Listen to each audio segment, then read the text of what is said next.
How's it going, everyone? This is, of course, Let's Rank Almost.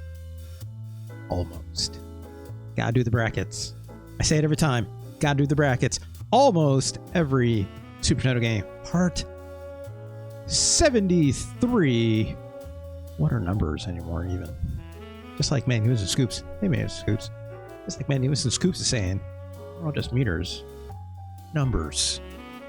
Bumping up and down in various parts of our lives when it comes down to it. I don't know what that means, but yeah, I'm on board. Too bad this isn't ranking N64 games, because then I could keep my joke alive with the RPG Zool. I don't think I even know what that is. What is Zool? Not Zool?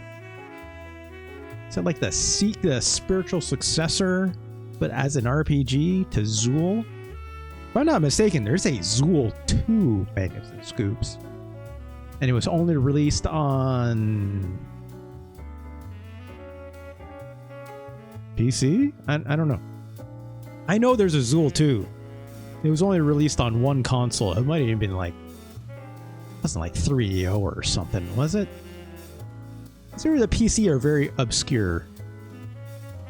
Fortunately, has nothing to do with Zool or Zoop. Imagine a Zoop RPG. Zoop-er-G. I can't even say those words in tandem. There's something with the mouthfeel. That RPG Zoop. That sounds okay. Zoop RPG sounds like you're saying Super RPG incorrectly. I don't know. But yes, I know there's a Zool 2 out there somewhere. We're not going to play Zool 2 today, but we will play Zool at some point today. Management Scoops, absolutely. But I gotta do the intro first. Bro, Simeon, hello, how's it going? Zoop. I see all the Zoop heads showing up in my chat. It's like Zoop heads rise up. I have to do the intro first before we get into any of this business, because of course this video will be archived over at youtube.com/@RJLee. Of course, over there you can like, comment, subscribe, all that fun stuff. To join my chat, come on over here to twitch.tv/RJLee. Of course, over here, give me a follow. Handy dandy little notifications every time I go live. Of course, you can always over here. Screw up. So I was going to say, Burmick, hello, how's it going? Of course, over here you can support me financially by passing me a Twitch subscription. That goes towards the bonus streams. One half of that is video game related. One half of that is the Playlist LP, where I curate 1-2 hours worth of music, and I've used my guitars back there. I play Rocksmith, of course, using the custom DLC provided by the fine folks over at customsforge.com. Thank you so much to them. Wonderful. Bunch of lovelies they are. It's a great time for you to pop in, Burmick. How's it going? Good to see you. Burmick.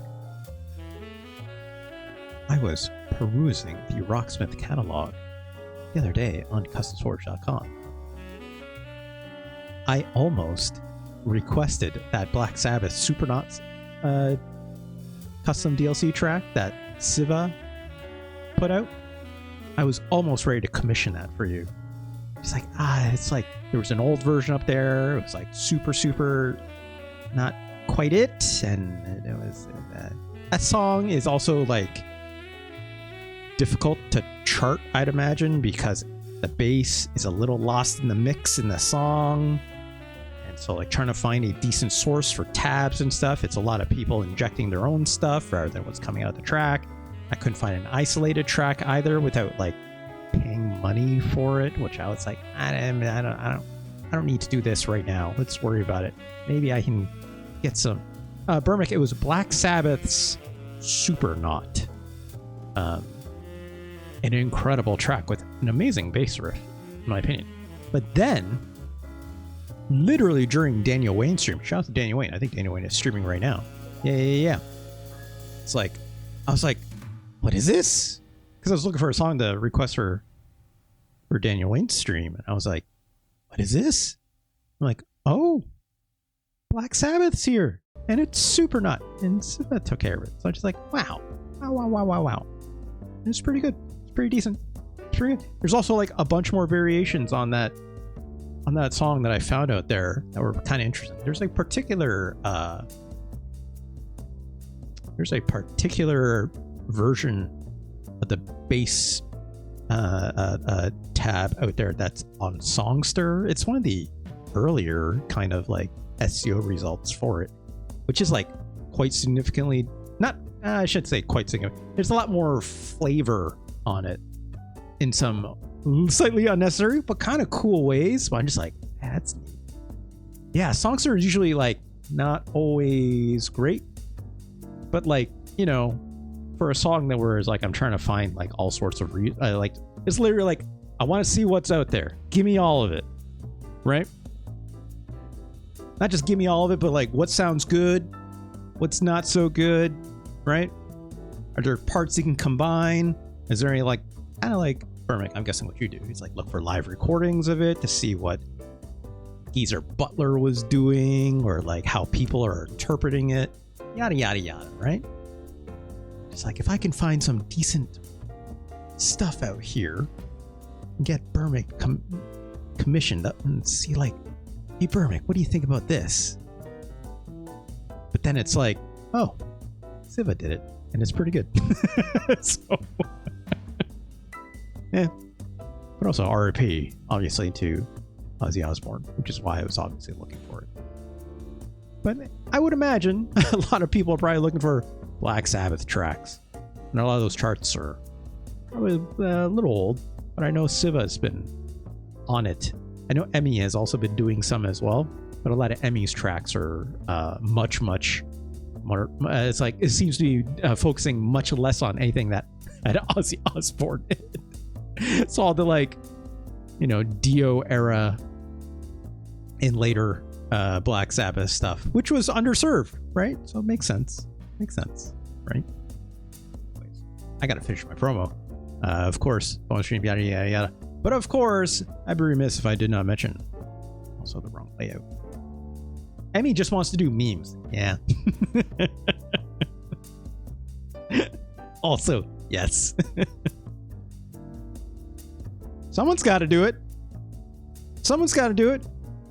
Burmick, as soon as I entered Dan's stream yesterday, someone mentioned Wendy's hot drinks. And I was like, oh no. Someone charted that, and I had to go get it. And I had to go listen to that song again.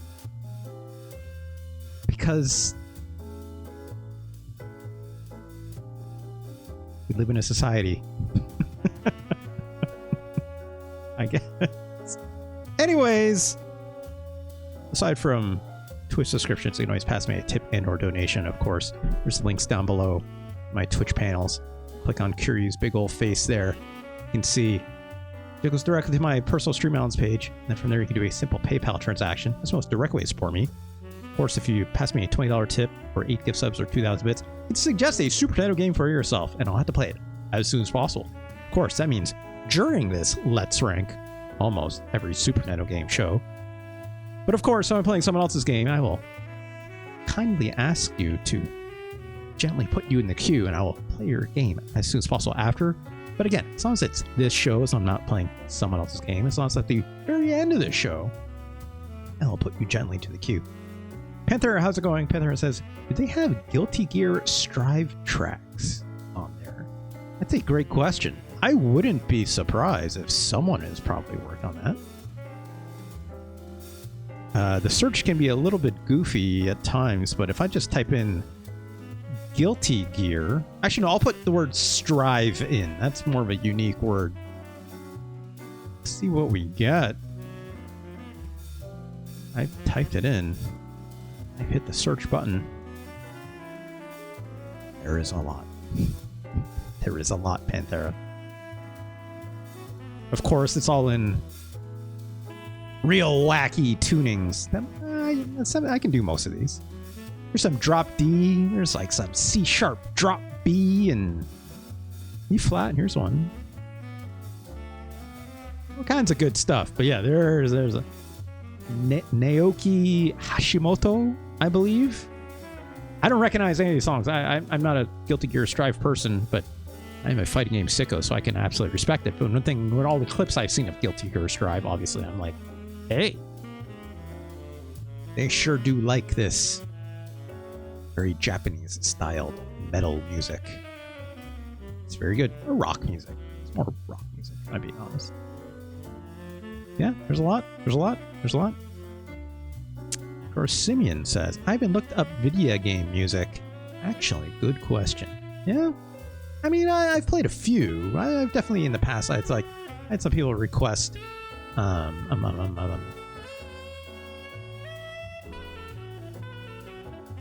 it's like the themes from like Streets of Rage. I've got those. There's a couple Mega Man tracks up there. I don't think I've ever played them live, but some of the charts might be very old as well. A little bit underserved when it comes to like some tracks, but in other cases, it's quite a bit, right? It's quite a bit. Quite a bit. Quite a bit. But yeah, don't worry about that stuff, Peter. Let me worry about that stuff. Just be like, yo, I like this song. You got that one? And then you just type in a request. Actually, you can even do it right now. You just literally go like, request Guilty Gear. No DLC. What are you talking about? There's lots. What are you talking about, Kokolibot? Guilty Gear Strive. I'm literally looking. Oh, that's why it's got to look up the artist.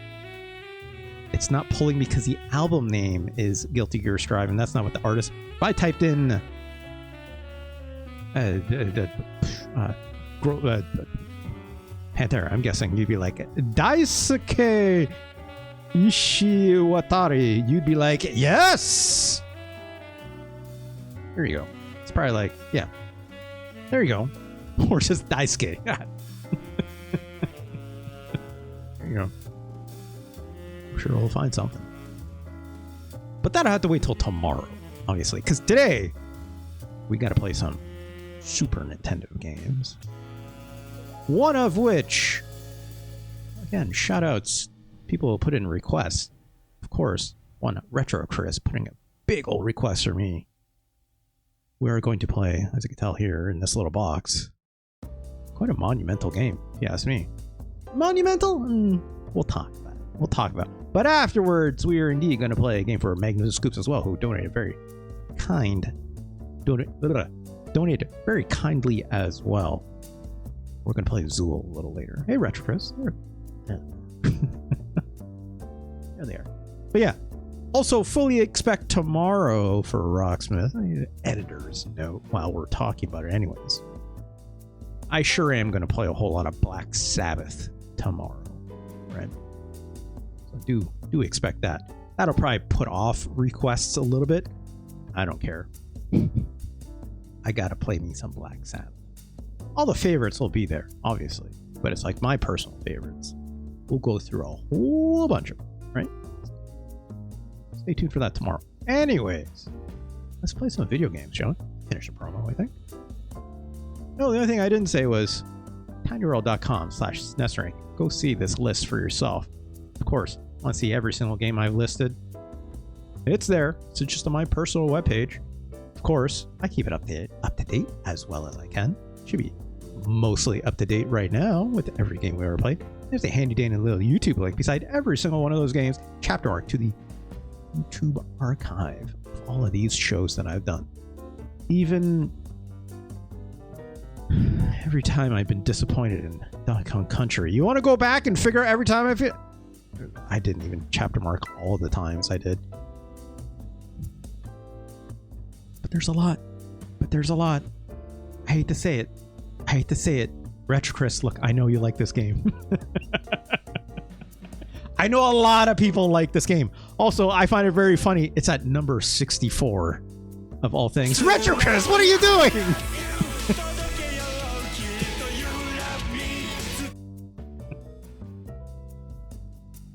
Retro Chris. Look. Retro Chris, look.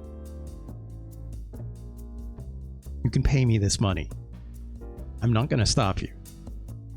I'm still going to talk trash about Donkey Kong Country. And how much that minecart level makes me mad. The music is incredible. And I do love those pre-rendered sprites as much as some people don't like them these days. And I'll be like, it was meant for Scan lines, blah, blah, blah, blah, blah.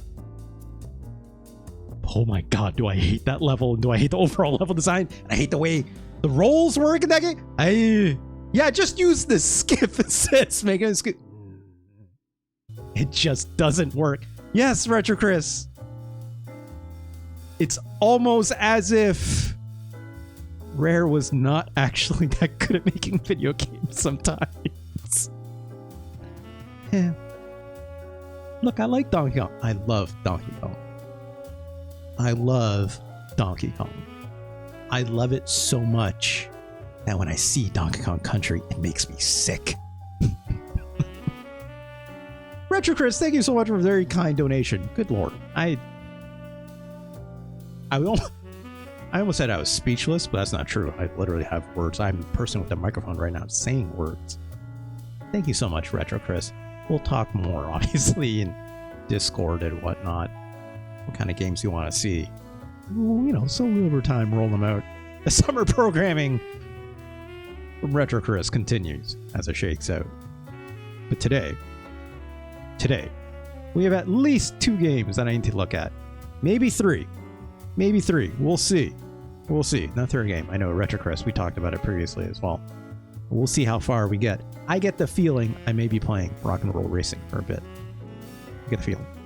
It makes it's like, DKC rocks, you heathen. Didn't say which one. I assume. Look, I'm just saying. Jump is bad. The hitboxes are bad. The momentum on the controls is terrible. It doesn't make sense half the time. The ambiguous platforming, also not good. You're like, hey, I can jump on that. It's like, nope. We didn't put a floor there. Wait, what? But that sprite literally is... Nope. Sorry. The edge, even though it looks like it does this, it's like, nope. Nope. Sorry. I swear, if you trash DKC 3, which I've done, I'm going to light myself on fire like that monk from the Rage Against. Look, Magnum Goose, for your safety and for my pleasure of your company, maybe don't go back and look at part 51 and part 59. Okay. DKC is a better fast game than Sonic. It's not close. Hey, you know what? I will agree with that. I will. And it makes sense because Sonic is also a terrible platformer as well, right? So it's like, that makes sense. They are a similar kind of fast game. You know, they're both bad, but yeah, Donkey Kong Country is a better game than Sonic. I'll give you that. It's a much better collectathon. I'll tell you that much. You're picking up more than just rings. And your bananas aren't your life bar. So I like that. Diddy Kong is fun. Also, you know,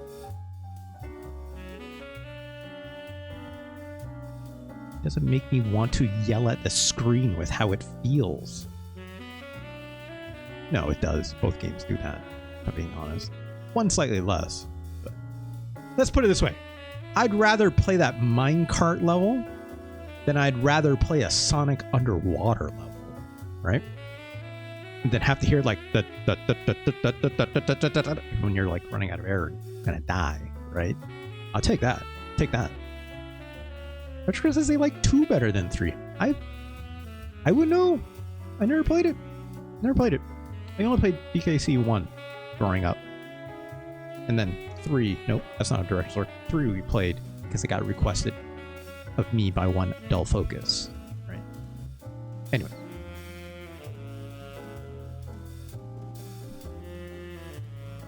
No, we don't have time to play Donkey Kong Country today. You're right. Make those scoops. You're right. We don't have time to do that today. Let's move on with the show.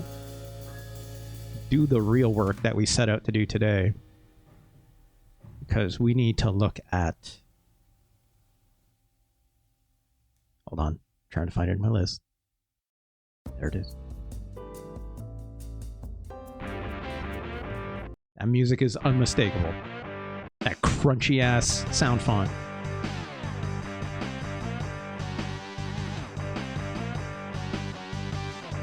God, look at this game. Rock and Roll Racing, 1993, released in North America, obviously.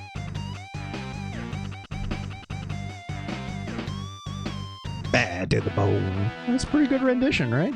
What can I say? It's also a pretty good rendition of this song. Keep the motor running. Oh, on the highway, right? Like, Shred is dominating the race. this announcer, right? Yeah, speaking of Ozzy. Jeez. Interplay, not a developer and publisher I love per se all the time. But, you know, they're getting it done. Let's just start a new game. Look, I would probably pick one of these are difficult, but I know how hard this game is. Right? Let's pick Rookie. Also, should we do the cheat? I feel like at this point, it's not really a cheat as much as it is just like look, you're going to play this game. Right? I don't know it off by heart, so I got to look it up. Rock and Roll Racing. There it is. Okay. Hold on. Hold, please. At the driver selection screen, highlight Tarkin. There we go. L and R and select. Hit right. Of course, we got to be Olaf, right? He's just better at everything. Let's pick Olaf from, of course, The Lost Vikings, another Blizzard game. Which is wild to think about.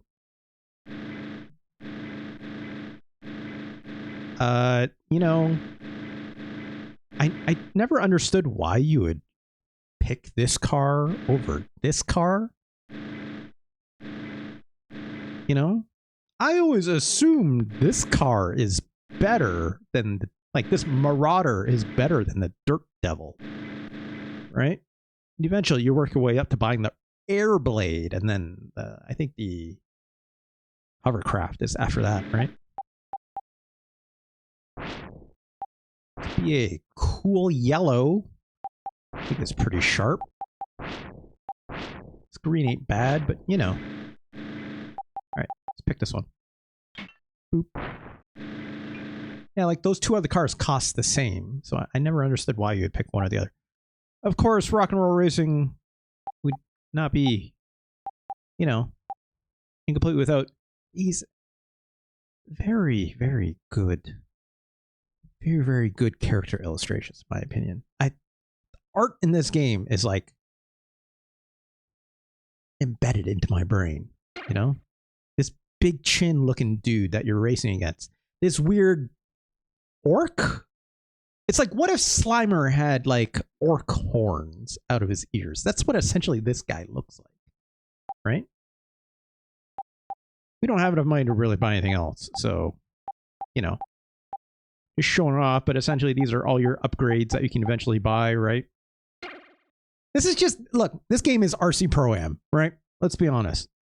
This is RC Pro-Am for the NES, except for the Super Nintendo. With some different, a few other kinds of different cars, and some cool music, right?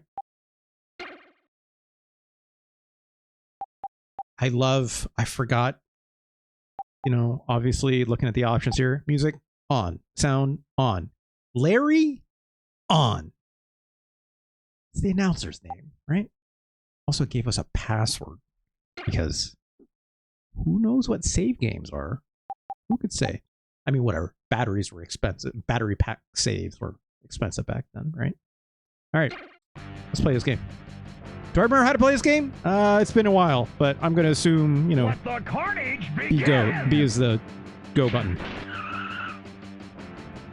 Get that money. I missed it. Fades into last. Olaf is dominating the race. Oh, God. I always think it's funny playing this game. Obviously, it's isometric. Fades into last. It feels like you drive faster when you drive on an angle. So it's like... Man, there's a great version of Highway Star, I'm not gonna lie. Oh God, I screwed up this turn. So obviously it's 8-way directions, right? It's like... As you can see here, like I can sort of drive at these angles that are not like the 45-degree angle for like the direction of the track. It feels like you... Oh God, I hit that mine. It feels like you go faster when you're like moving at the angle that's to the inside of the track. Last lap. Or like, sorry, not the inside track, to like the direction the camera is moving. Like this. I don't know if you noticed that, but it feels like the camera is moving faster. I've always found that very strange. Like here, it's like I'm driving straight, and then I turn in a little bit, and the camera speeds up, right? I don't know, it's weird. Olaf scores a first place knockout. Viper finishes second. Retro Chris, I also geeked out real hard on this game. Again, Viper McKay. I don't remember his name there, but I just looking at that sprite, that big cartoony ass jaw, right? Like, and his weird little angel wing ears on the side of his head, or side of the helmet, I guess I could say. All right, we won. We got some money. Do we have enough to buy some power-ups and whatnot? Not enough for that engine. The way I always play this game is like engine is pretty important, but you don't want to waste too much money because if I'm not mistaken, these upgrades do not cross over to your next car. RC Pro-Am operate a very similar way. RC Pro-Am, you would get a new car by like spelling Nintendo, by collecting all the letters on the map, right? This game doesn't have that. This game is just like, hey, go buy a new car, right? In which we need $70,000. And I won about 12 off that race. So I tend to just not buy anything until I get that next car, right? Even then, I'm very cautious because there will be another car after that, right? So a little bit of a min-max game at this. Also, it behooves you to do a lot of races because you get more money, right? The stage is set. The green flag drops. Okay. Money. Excuse me.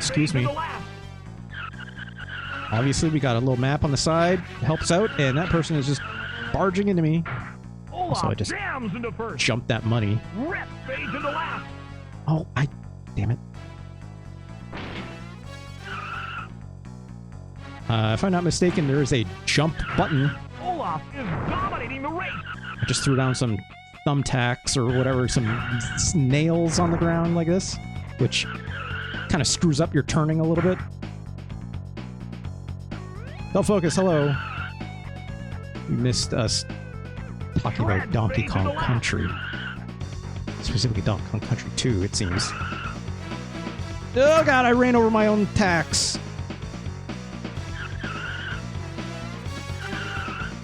Alright, let's try and get this gold. There we go. Crap. I'm running into the wall quite a bit. But we are playing on easy difficulty, so it's not a big deal. Let's even get the other money here. There we go.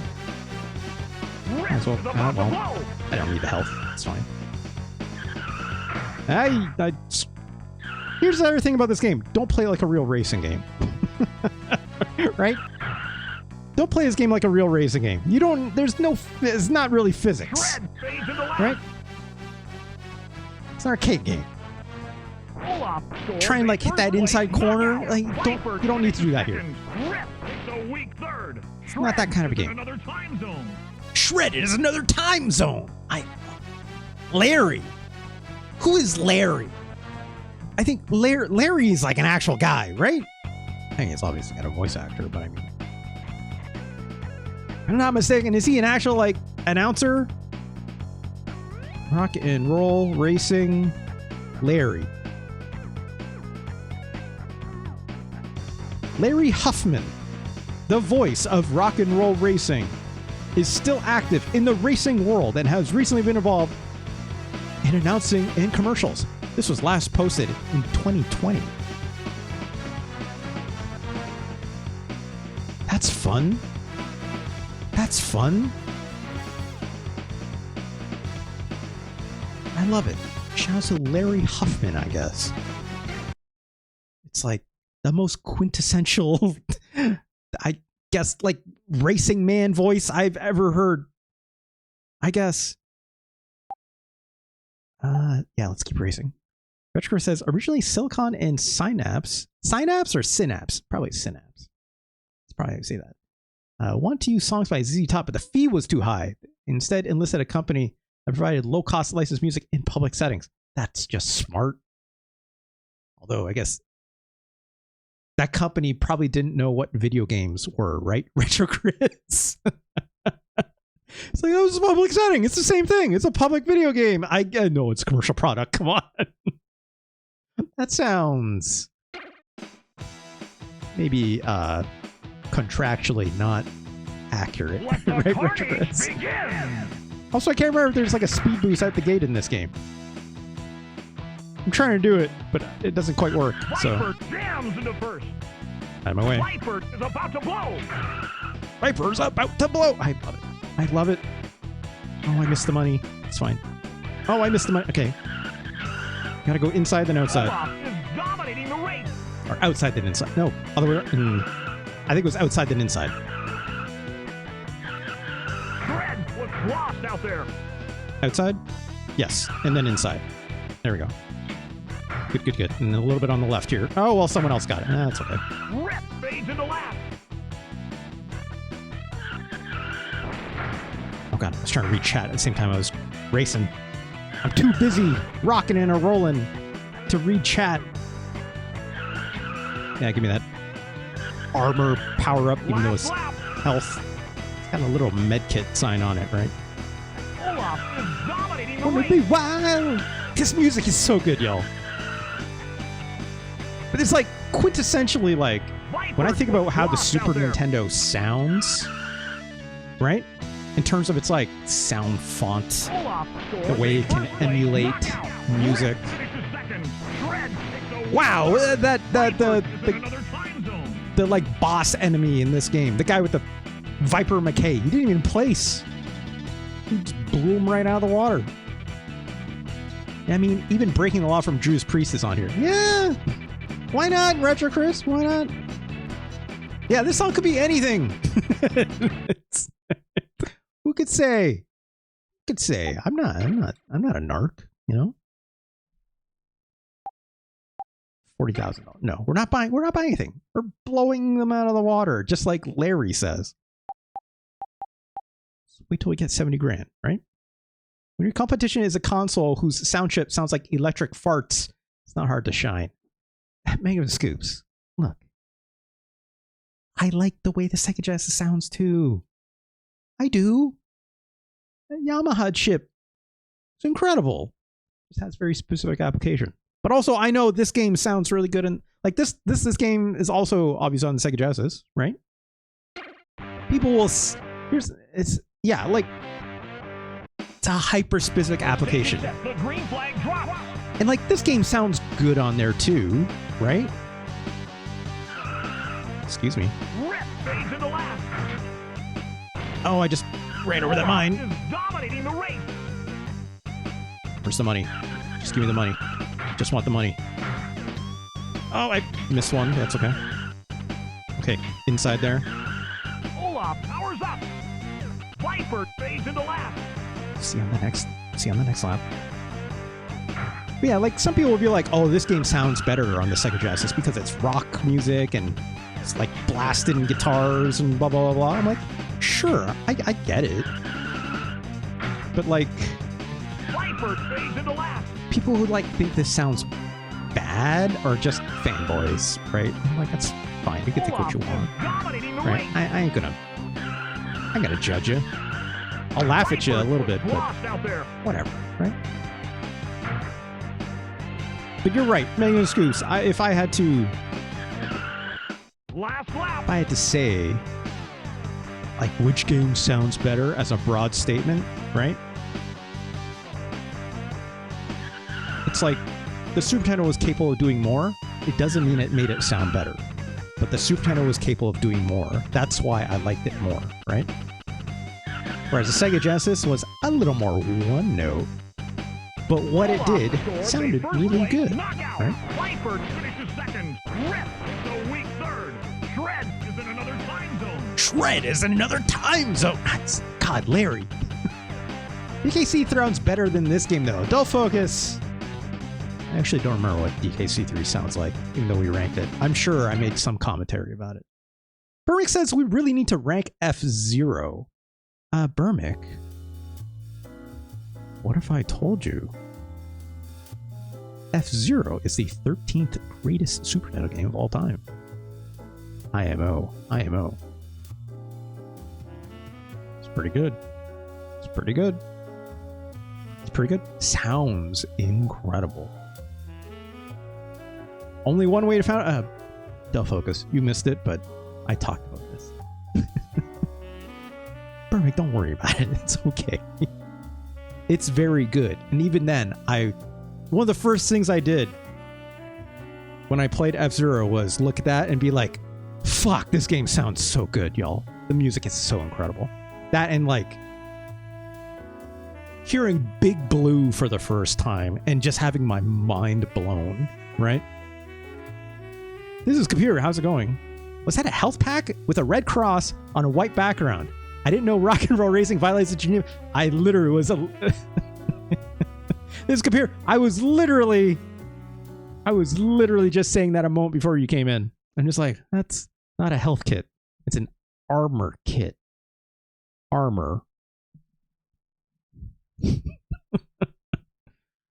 Well, it's a half pack for cars, so it probably, yeah, you know, like cars don't have health. I might refer to a car as having its general health, like status being good or bad, but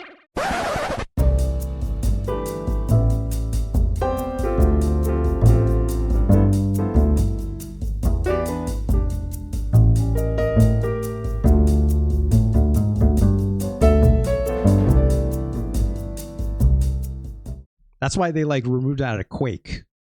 I don't think it was Doom, because Doom still has them. I want to say for future releases of Doom, they might have modified them depending on the context of which they were released, perhaps. Yeah, maybe for like console releases and stuff like that. But I think it's like Quake was the first one where they modified it. I'm pretty sure. I could be wrong. What if the cars were a bunch of fun polygons? I mean, Dull Focus. Look, I will play RC Pro-Am if it was 3D. In fact, there are a lot of games out there like that, right? And they had faces. I mean, these faces are pretty good. What are you talking about? It's a silly rule. It is a silly rule. This is like it's also like to my understanding, it's like the whole thing was they didn't want them to be included in like violent video games, which was like kind of the main reason why they were like, get it out of there, right? You're like sullying the name of good health. Obviously. Also, you know, put that into the uptick of like violent video games of the 90s and blah, blah, blah, and the outrage over that, right? Whatever. Obviously, a lot of games going forward decided we're still going to use a cross in some way for health pickups, right? So, whatever. Let's do another race. We still got one more to do before we can get a new car. Richard says, the amount of times I played this with my buddies over the weekend's a good time. It's funny, Retro Chris, I didn't actually have this game for my disc copier growing up. Excuse me. Oh, this is bad. Also, I'm about to blow up. My health is not looking great. I want that money. Oh. Okay, we gotta help. Oh, God. Fine. Fades into last.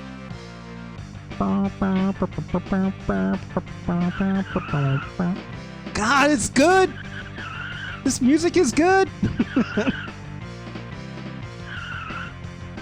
This is... Ah, damn it, that money. Vipers was lost out there. Okay, gotta stay on the inside track for the next two. Okay. Rip fades into last. This is probably the first time I recognized, like, licensed music in a video game, right? Olaf is dominating the race. Okay, inside the track. We'll even slow down. Oh, God. Didn't even mean to throw those down. It's fine. Just slowly get it, because we're in the lead anyways. Fades into last. Right, that's my guns. I forgot. I pressed the X button. I'm pretty sure Y is a jump. Yep, and I just almost jumped over the edge. Rip fades into last. You don't have brakes in this? Am I wrong on that? I think you don't have brakes in this game. Ugh. Olaf is dominating the race. Here we go. Yeah, this game don't got brakes. You just gotta let go of the gas. If I'm not mistaken, the shoulder button, I haven't tried, but I think the shoulder button's just like, are another way to like digitally turn you on the eight-way direction. If I'm not mistaken. I'm not mistaken. All right, let's buy a new car. Let's buy the Airblade. I think this cool yellow stands. There we go. I don't think you can buy the next car right away. You have to wait. Yeah, you have to wait. You have to get to like the next stage of like the planet you're on. Like right now we're on like Chem 6 Division B or whatever, right? We've done 6 out of the 8 races. It's like I'm pretty sure here I can choose advance a level if I wanted, which says like, hey, you have enough points here. It says I need 1400, but I need, sorry, I have 2400. We need 1400 to move on, right? But it's like, I need the money, so like, give me that. Let's keep this train moving, right? Oh, here we go. Let the carnage begin. This is a really good version of the Peter Gunn theme. Viper is about to blow. Anyway, dude. Olaf jams into first. Oh, missed that money. It's fine. Ooh, I hit a mine. Ooh, give me that. Oh, I missed that money. It's fine. Olaf is dominating the race. Also, like, I think it's pretty neat how like every car has like different layout, or not layout, sorry, loadout. Viper fades into last. Like, you got rockets with the Airblade, and you got mines, and you have, instead of a jump, you get a... Rip is about to blow. Damn it, they got the money. You get nitro, right? So like, there are some differences. Oh, I didn't get that one. Shit. Okay. Viper was lost out there. Crap. Like, I think it's kind of neat how they decided to, like, you know, put some variety in here. Because, like, otherwise the cars... I'm not gonna say these cars all feel the same. The handling model is pretty similar, except for, like, the hovercraft you get later on, which very specifically is good on ice later on, right? On, like, whatever ice planet you eventually get on top of. Viper takes a weak third. And like all the racers we chose at the beginning, like obviously I chose Olaf, who's like good at everything. But like, you know, they have some variability to their stats and stuff like that. But I like being able to win in this game, is what I'll say, because this game can be pretty hard otherwise. But yes, RetroCrit is saying that they play this game with their friends a lot, multiplayer, and I think that's pretty cool, because yeah, this game otherwise has split screen, right? I think it's a lot of fun. It's a lot of fun. Okay. Let's do a couple more. RL8389, hello. How's it going? First time chatter. Nice to meet you.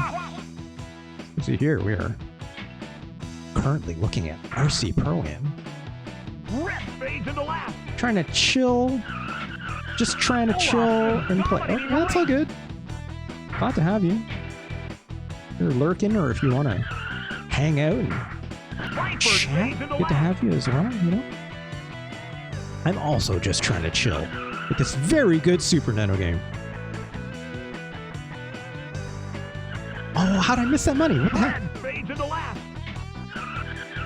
Could have sworn I got it.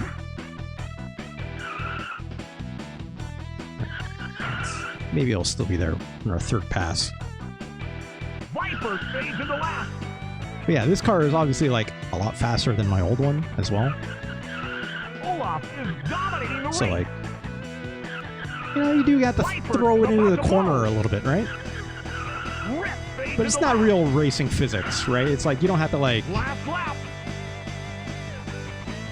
I don't have to do like a Scandinavian flick into a corner.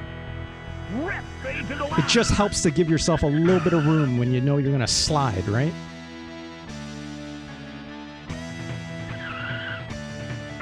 It's like, I'm not really using my power-ups that much, because I'm just not running to the other racers all that much, but Olaf you know. scores a first place knockout. It's on a hard difficulty, I need to use it a little more often.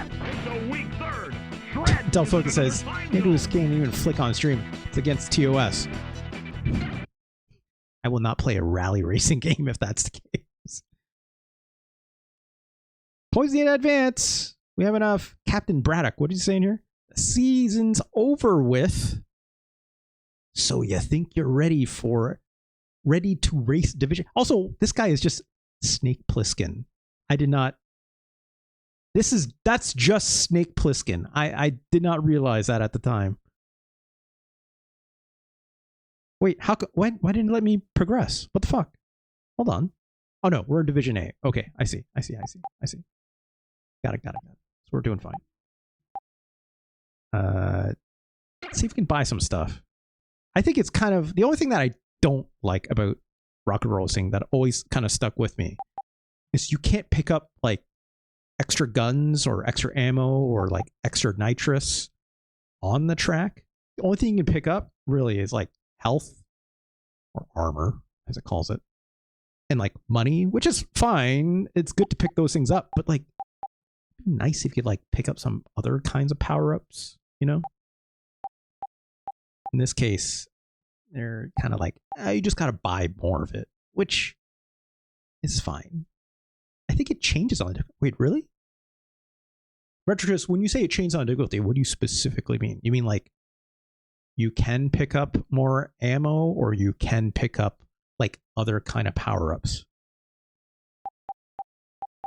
Also, I'm going to say we should get some new tires. Pick up other power-up. Okay. Now I'm curious. Hold on. Now I'm curious. Let's throw a save state down. Let's reset the game. Let's play this on hardest difficulty, I guess, because why not? Warrior. Okay. Shoot, I closed that thing that was just on.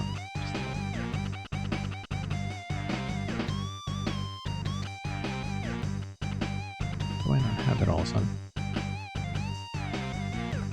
There it is. Could be wrong. That's fine. This is good. This is good science. Let's go on Tarkin. LNR and select. Get right. There we go. Picking Olaf yet again.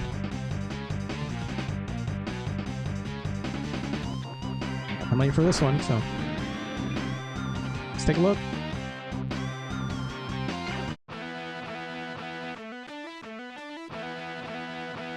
This music is really good. Green flag drop. This music is really good. Ow. Viper is about to blow. Out of charges already. Also, they are shooting the crap out of each other. I've seen a lot of mines, that's for sure. Jams into first. Ow. Oh god. Good. Shred looks lost out I don't know, I'm just seeing money in mines. And armor. Olaf is dominating the race. It's like, it does replenish after every lap, which is nice.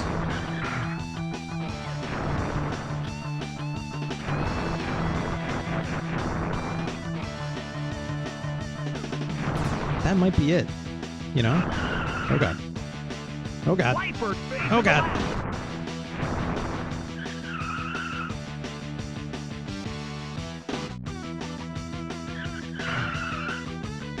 Man. Oh god, look at all these thumbtacks. Jesus.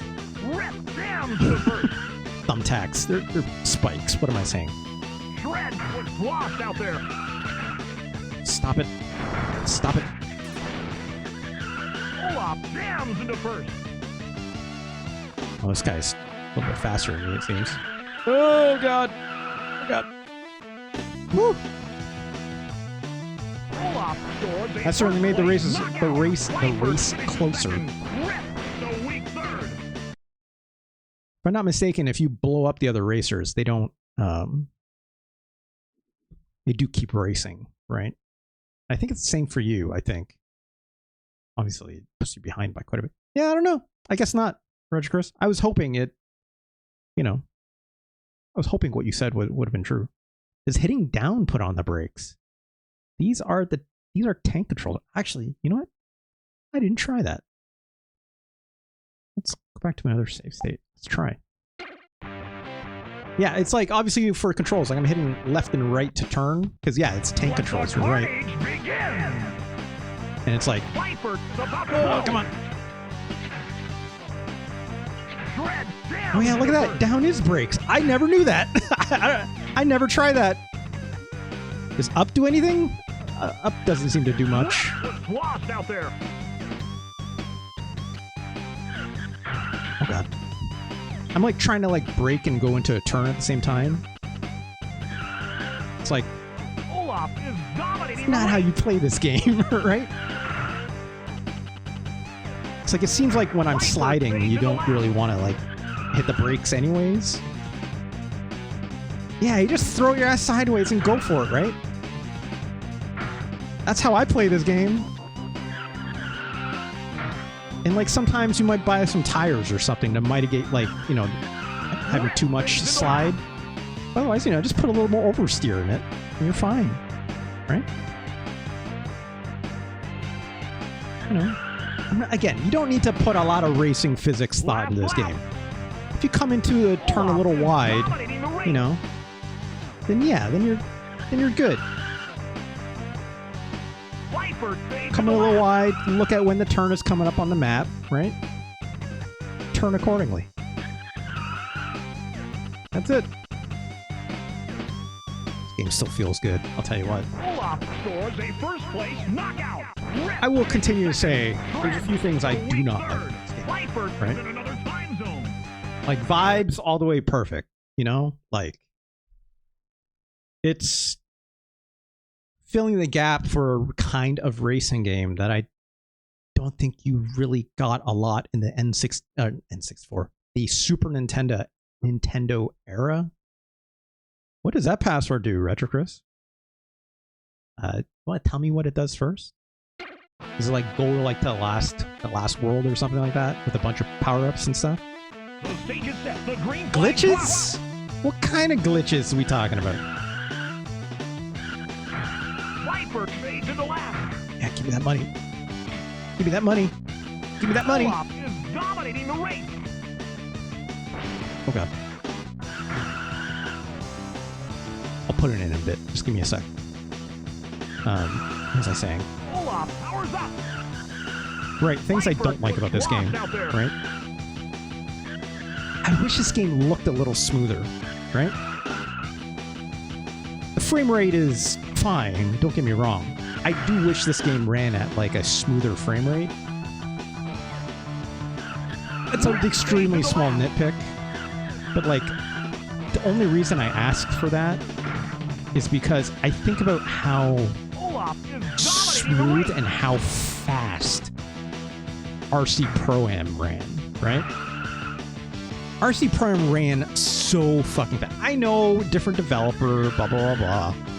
But like, RC Pro-Am had like a sense of chaos to it because it felt so fast, you know? Burmick says, are you going to rank it higher than FX? Oh, you mean Stunt Racer FX? Stunt Race FX, sorry. Look, we'll get there, Berman. We'll get there. We'll get there. First place knockout. We'll see. Viper. Well, Del Focus might not be very happy about it, but we'll see. Well, we gotta do the science still, right? We gotta do the science. Let's put a save state down. Are you going to rank it higher than the best SNES racing game? That Del Focus. Do I need to remind people? F-Zero is right here. No, that's not how directions work. It's right here. Okay. Okay. F-Zero is it's just right there. Human Grand Prix. It's right here. Okay. No, that's not. It's not. Uniracers. Uniracers is right here. Also a racing game. Also a stunt game. Like Stunt Race FX. Just saying. No. You want to call Mario Kart a platformer because you get that like feather power up that lets you jump? Speaking of which, okay. Where is Stunt Race FX? There it is. I ranked this game 3 times, Del Focus. 3 times. Yes, Mario Kart 3D platformer. That's technically true to some people, right? Mario Kart only has jump because Miyamoto said you can't have a Mario game without it. That's actually, that sounds like something that's actually true. That actually sounds pretty good. Anyways, let's put this password in. RetroChris mentioned. I would love to know exactly what glitches I should be looking out for, though. RetroChris, if you could tell me. I'm also trying to find where it is that you put it. There it is.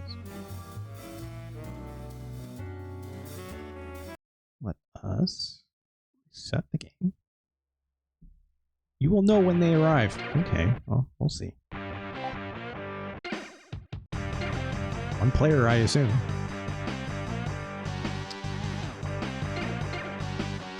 Okay. Is that a G? Looks like a G. 1.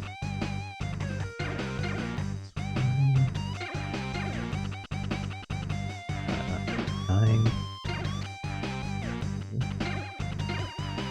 Okay. So we got. Okay. That's interesting.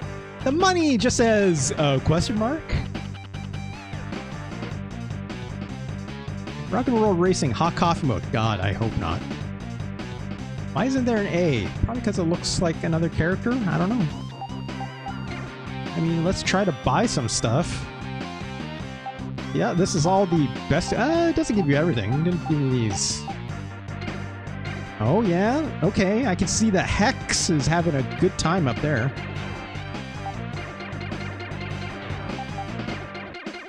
Yep. Sure. Also, why is the color of this hovercraft look absolutely nuts? Because it's not supposed to do that. Oh, and all the other cars also looking like these colors, being these colors as well. You can override it though, it seems. It's funny. Yeah, totally normal looking car. I mean, let's start the race.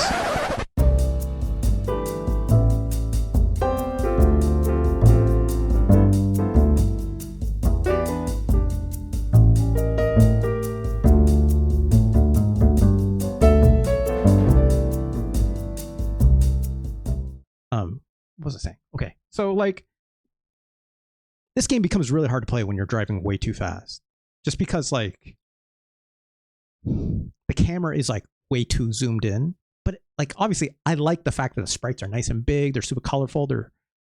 Even though they're cars, it's like they're very have a lot of expression to them, right? Like it fits a very certain style, right? Even just seeing these cars spin around like this, it's fun, right?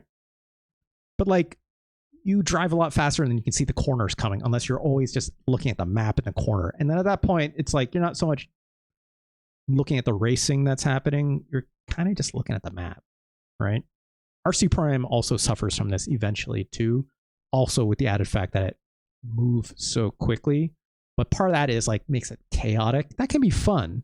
But this game, because it doesn't like look as smooth.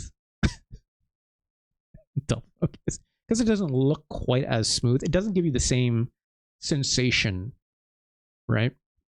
In my opinion, it doesn't give me the same chaotic sensation that I love out of RC Pro-Am. But also the handling model is significantly different in RC Pro-Am. The second thing I was going to say to that was that like the more you upgrade your car, especially like here, like as you can see with this car, because it's got tank treads, you don't have to upgrade its tires anymore, right? When we were playing before, I load up my old save state.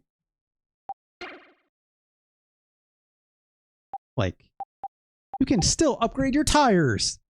When you're in the tank treads car, it's like, these are the best it can be.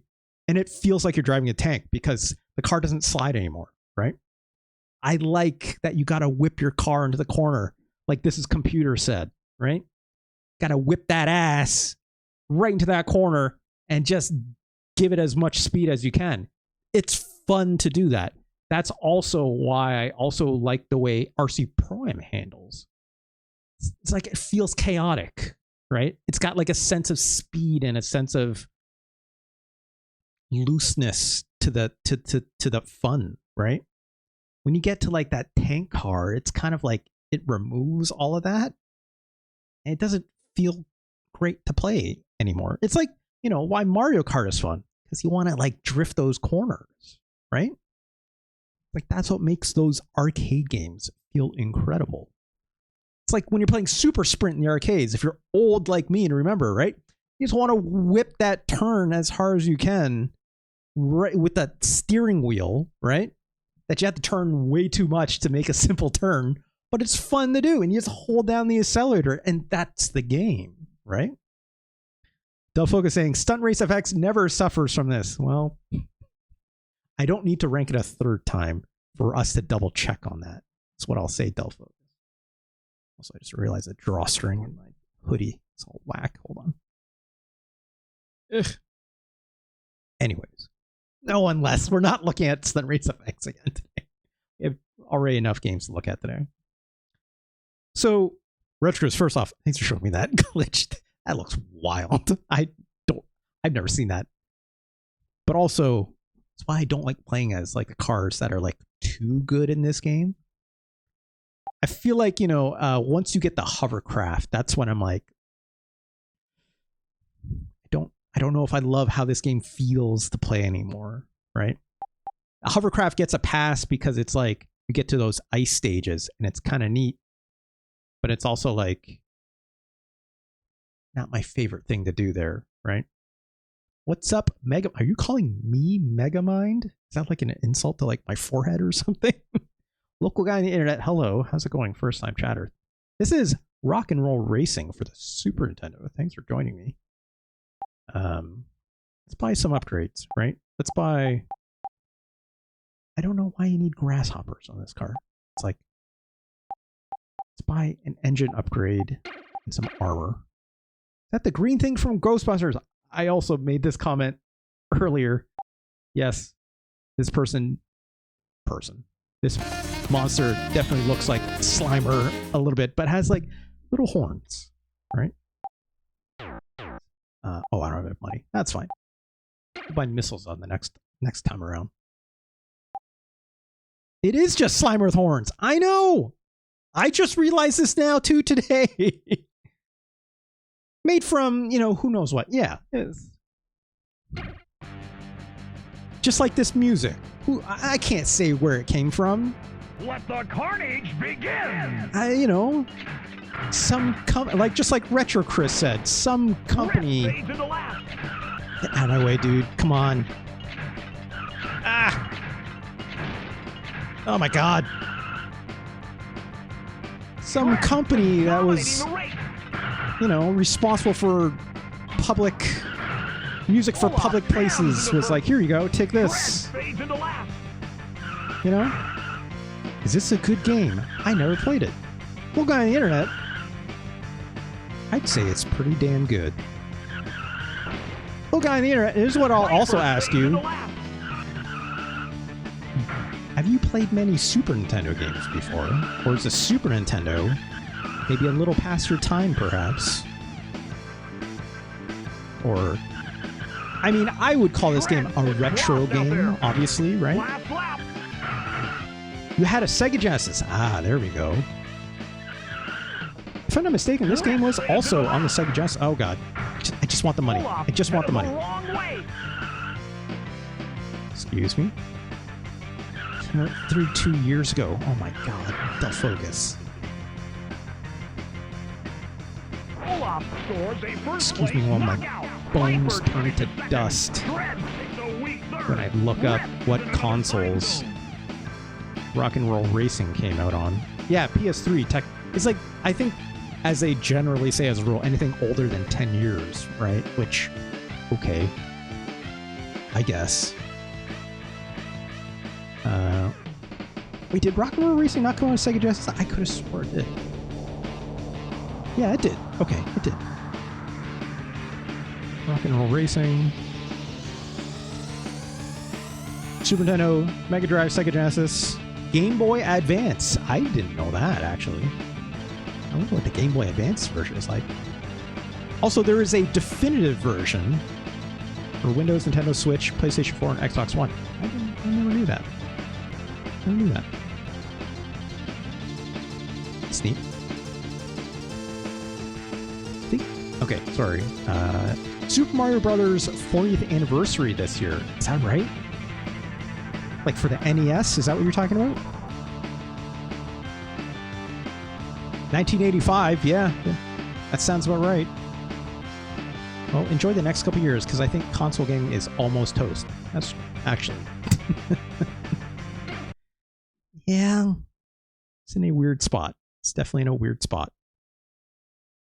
I would like to buy more missiles. A little more money. Okay. Oh, it was already this year, Retro Chris? Right, I forgot. Retro Chris, you did that stream where you played like every Mario game, right? I forgot. I'm guessing you did it on that day, right? The green flag drops. That feels like a while ago, though. Oh, give me that money.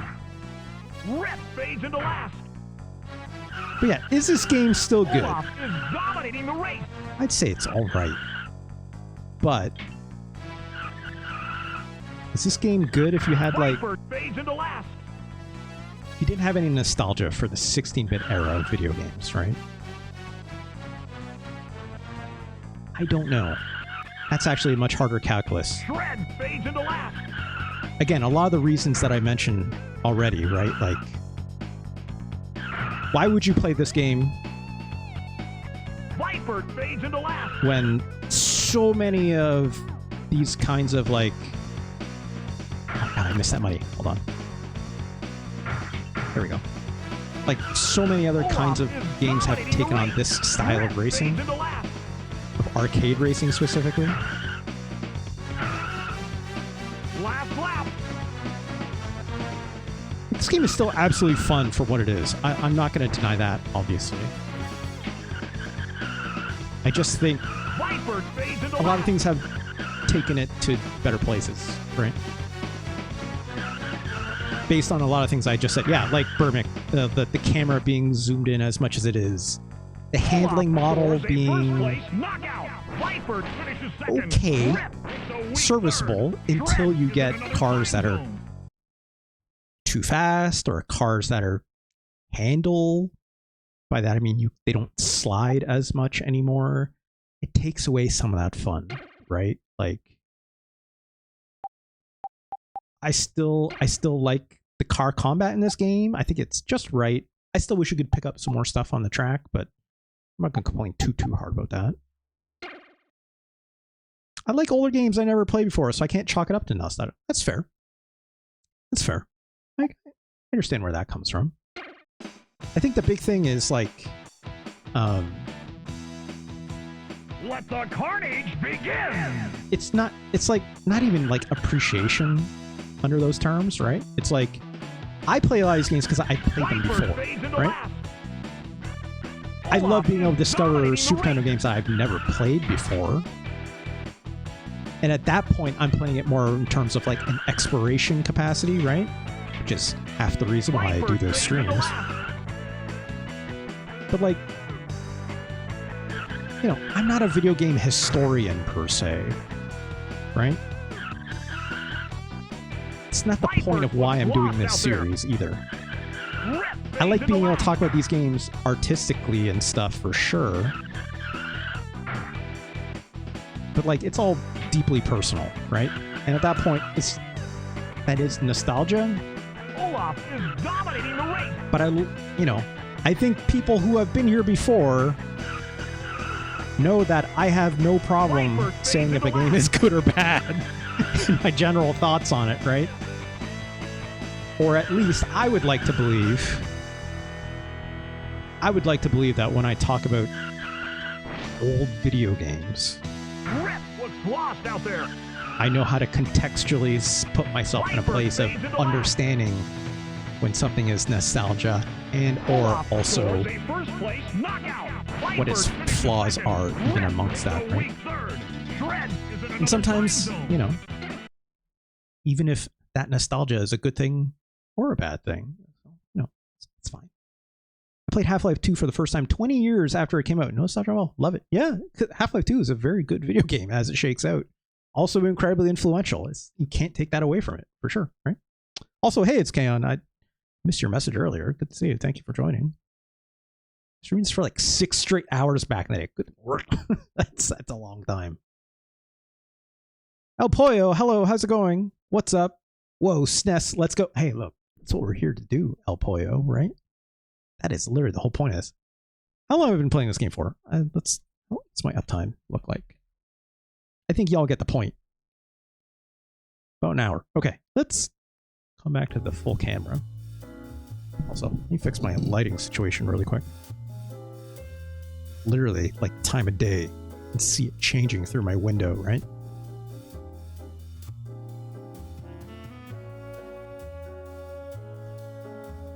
Ugh, here we go. Rock and roll racing. I think my piece about it. Played as the tank. We didn't get to play as the hovercraft. I could find a password or something, but it's fine. Just know the handling model is like still pretty slidey in the hovercraft, but only when you're like on ice. But as soon as you get off cars with tires on them, which the Airblade is the last one, the game starts to feel significantly different. Just like when I was in that tank, which was very fast, but also like, again, the camera is just a little too zoomed in and it's like a little too much grip, which removes the fun of these kinds of top-down isometric style racing games, right? With the intent of arcade racing. You're saying the game really changes in the end game. It does, and not necessarily for the better, right? Rock and roll racing, a Monster Hunter. What's that T-Rex looking? I mean, there's a lot of T-Rex looking monsters from Monster Hunter, but it's like, if I had to use oh my god, what if they made a car combat Monster Hunter? Sounds pretty alright. Sounds pretty alright. Could you imagine like that Airblade car I was driving, but it can choose like a giant fucking hammer, putting it on the back? Or like it's doing those like, what's that like pole blade looking thing where it like makes it like dance up in the air? Or you get another one that's just like that weird like horn, like that does like music stuff, and you can like buff your teammates with it. Hell, even like that switch axe, putting that on a car, that sounds alright. Hunting horn, that's what it's called. But it's no, it's not doing. I mean, yes, it can do La Cucaracha as a horn, but imagine you could like jam out like these tracks that are in Rock and Roll Racing, which sound great, and you got to like rhythm game your way through it to like do attacks and give your like teammate buffs and stuff. That sounds great. Shouldn't be saying these ideas and giving them away for free. Rock and Roll Racing. Yeah, TM. Thank you, Del Focus. I'm gonna like package up this stream VOD and mail it to myself to notarize it, right?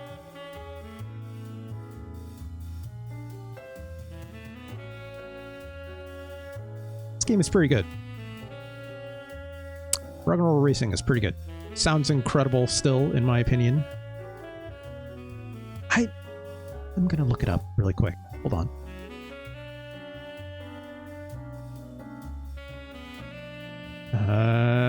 Hold on. There we go. Rock and Roll Racing Genesis soundtrack.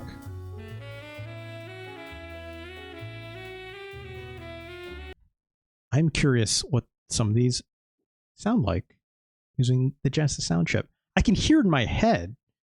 This is just kind of a way to confirm it. Oh god, that is crunchy.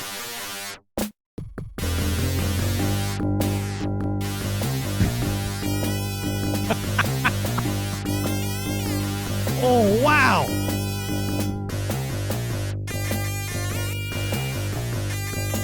Yeah, you know what? Heard enough. I've heard enough. Magnificent Scoops. You were absolutely correct on that. You were absolutely correct on that. You know, it's like someone just decided like to like lean on a speaker and then like they accidentally turned like the treble knob all the way up to 10 when it should be more of like a 4. Right? The Mr. Fail Show. Hello, first time chatter. Good to see you. Thank you for joining us as well. For new folks around. Good to see you. Good to see you. I mean, if you turn off the screwdriver, it's a great track. Yeah. Look, I think you gotta do a little more than turn off the screwdriver when it comes to the treble that Yamaha chip can throw out for the Sega Genesis sometimes, right? It's like it reminds me a lot of like the Sonic Spinball soundtrack with that one like options menu track with that music that just sounds utterly insane. Y'all know which one I'm talking about? I think some people here might know what I'm talking about. Sonic. Sorry, controller is a little bit in the way. Spinball. I don't even have to complete this sentence. Just knows. All right, y'all. I'm going to see what the volume's at for this, but just be aware. This might get a little weird. All right, I caught it.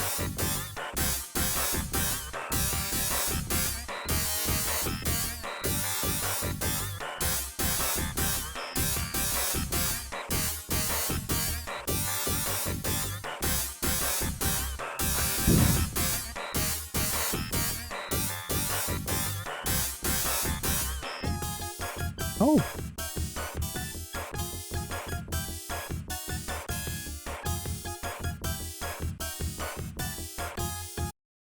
It sounds like it's done completely out of tune. His computer, good luck with going buying that fridge. Thank you so much for joining. I'll talk to you later about that. That's weird, but also thanks for hanging out for a bit. Richard says, I've never been a Sega super chip. Look, I love how crunchy this is, but I also fucking can't. My brain hurts listening to this. Yeah, it's like when it's applied correctly, right, Mr. Fail Show, it's like it sounds great. But then every now and then you get something like this and you're just like, yeah, like, do they even know how, like, Del Focus, I know you are some music educational background, academic background in music, right? What would you call call that? It's like when something sounds that far out of tune, like, is it just in like the wrong key? Do they even know what a key is? But, like, it sound. Thank you for the follow, Mr. Fail Show. Thank you very much. Appreciate it. But it's like the music sounded okay, and then it just went way off the rocker, right? It also, I'm not sure if it understood what like a time signature was at points, you know? Well, it's not microtonal, but that's probably the closest. Okay. Mr. Show says, the best example of a great soundtrack is Contra Hardcore. I agree. That's, yes, it's like that. Contra Hardcore also sounds like utterly nonsensical at times, but it's like more tastefully done, one might say, right? To the point where like it's like enjoyable to listen to, in my opinion, right? That Sonic Spinball music just like yay. But then like throw that with like obviously what Rock and Roll Racing was trying to do. You're just like, it shows how much tone matters, right? It shows a lot how much tone matters when it comes to how you're putting instrumentation together, right? Honestly, sounds like 60s post-war musique concrete. So you're saying like this music is the equivalent of like brutalism is what we're saying. El Pollo Diablo tomorrow is Rocksmith, so come hang out for that if you'd like. I came for it because Rock and Roll was on the screen. I stay for the sound chip, huh? Hey, look. No, we know what we're talking about for the most part. I try. For the new folks who are here, I will briefly explain what this show is. This is Let's Rank Almost, in quotes. Okay, almost. This gives me editorial power. Let's rank almost every Super Nintendo game. Where I play Super Nintendo games, and I put them on a list. I don't do none of this tier list business. Del Focus knows, I said in the past, I think tier lists are for cowards. Right? It's like, no. We're here to rank, right? On a numbered list where these video games go.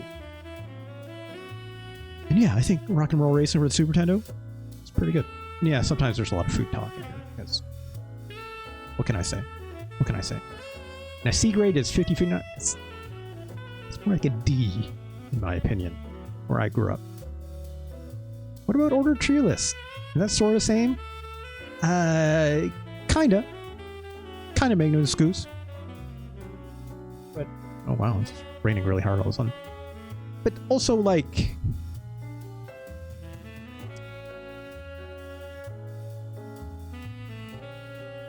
here's what I'll say to that. I think an ordered tier list is similar, but it's like grouping those tiers, I think, applies too much generalization to context for a lot of reasons. One of the things that I say about having an ordered list like this is like it can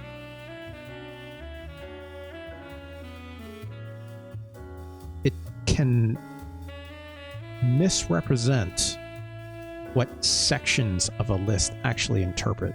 I think we've talked about it in the past a lot of like, hey, look, some games are like, where are the goalposts, right? And I always say like goalposts on my list are always moving, right? An ordered tier list implies that your tiers represent specific categorization, right? My list doesn't do that, but that's this direction. My list doesn't do that because it's just numbers, right? But I also, what we're doing now, as I'm about to do for Rock and Roll Racing, is I talk a lot more about what these numbers represent and why, right? I don't just let a flat tier do the talking for me, right? So Mr. Fail Show says, I agree. For me, it's used to say this game is a C rank racing game. Never say it's good or bad. Yeah. Exactly my point. Right? I've gotten questions like, hey, like, where do the bad games actually start? Actually, I think Burmick, you asked this last time, I think, right? No, Harbo Boy, I think. Harbo Boy was here and asked me. I was like, where do like the games that are like you don't want to play them anymore? Right? And I was like, that's a really hard question to answer because like there could be a game up here that I think is very good. Like for instance, Ken Griffey Jr.'s Major League Baseball. This game is ranked at number 71 out of 234, right? It's pretty good. Do I ever want to play this game ever again? No. I just don't care for it. I can respect it's a pretty decent baseball game, but if I'm going to play a baseball game, I'm instead very, very much rather go play Jikyu Powerful Pro Yaku 3 97 Aru. I'd much rather go play this, and this is ranked at 26, which is higher, but also like there's games underneath Ken Griffey's that I'd rather play. Like we've talked about before, Jurassic Park at 157. Do I think this game is good? No. No. This game is quite bad, actually, right? But there's something interesting about it where I'm like, I can't stop thinking about this game. There's like an open world thing here. The first person sequences are absolutely insane.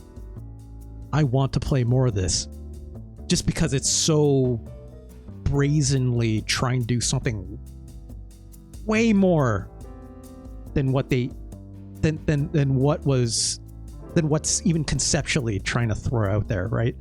For what is just an egg collectathon, if we're being honest. And yeah, Mr. Fail Show, you're exactly right. Every game has its flaws, but it's just that some details between stages and stuff, just stages, it's like, can be right down to like, you know, how it feels, right? How it sounds. And like, you know, some of that, again, some of it is aesthetics. Then it's like, there are like design ideas here that are super neat. But then there's also parts of it that make it miserable. Like Phantom 2040, a game that Retro Chris asked me to play. There's something here, but my God, is the level design terrible. Right? Cool Spot, a very cool looking game. And I naturally hate a lot of games that Virgin Interactive makes. And they're all here. All the hits of why those games are bad are here. Bad camera, weird acceleration on movement, contact damage that doesn't make sense, but the layering of hiding objects in a collectathon game. Not into it. But the action is pretty good because you can shoot things. Unlike Sega Genesis' Aladdin, which is completely a derivative of this game, right? More context, right? Just more context.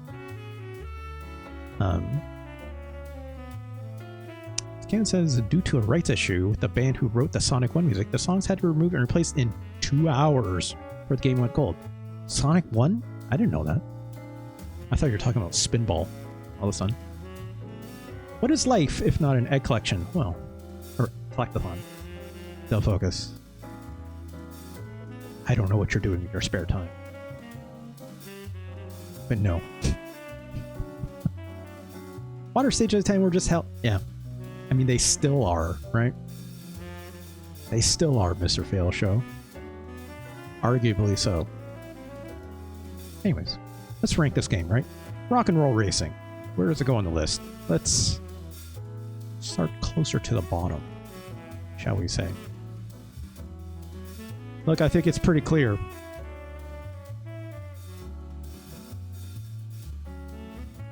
That's where we always start. Rock and Roll Racing is better than Super Godzilla.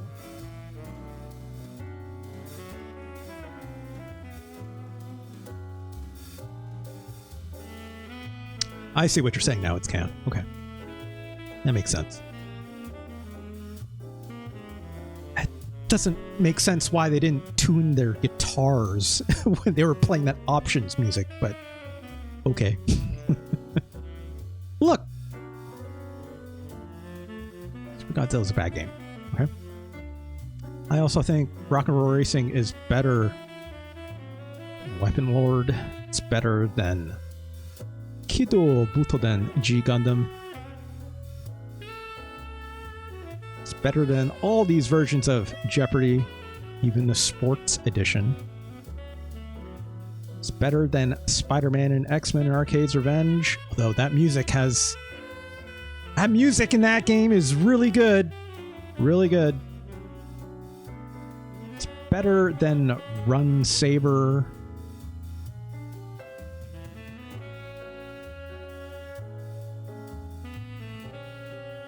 Is Rock and Roll Racing better or worse than Final Fight?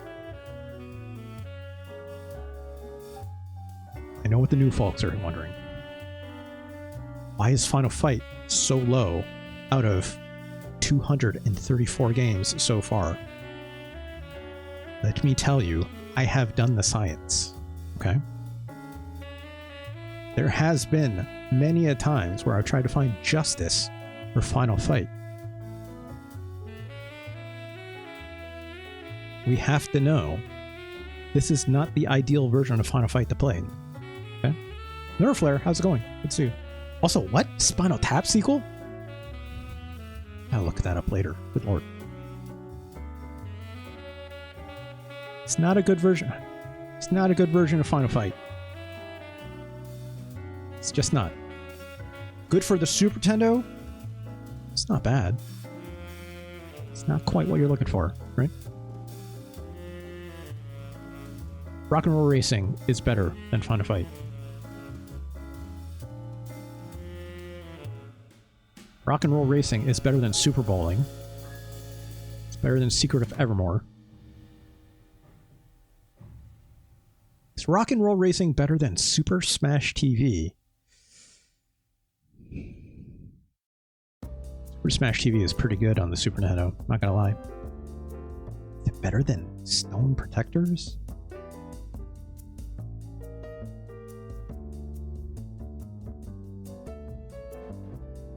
Game made by the same folks. Is Blackthorn better than Rock and Roll Racing? What isn't Rock and Roll Racing better than?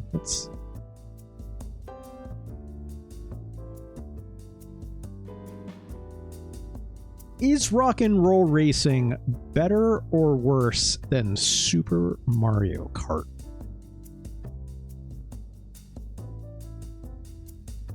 Mr. Fail Show, you were absolutely correct on that. That's why the combat mechanics are so important in terms of seeing the rise and the fall of how beat-em-ups were able to translate in a post-arcade era for home consoles and beyond. The PC, desktop, and all this stuff, right? You're absolutely correct on that. And how hard those games were, being tied also to that, because arcade machines wanted your money. Right? True.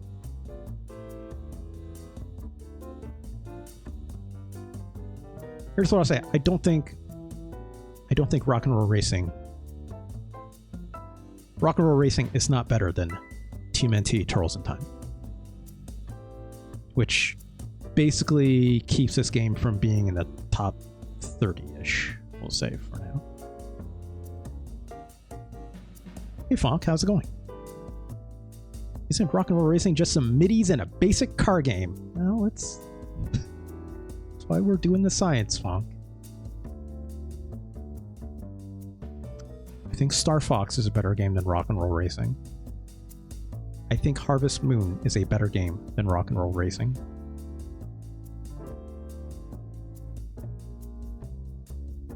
I don't think Rock and Roll Racing is better than Super Mario Kart. Yeah.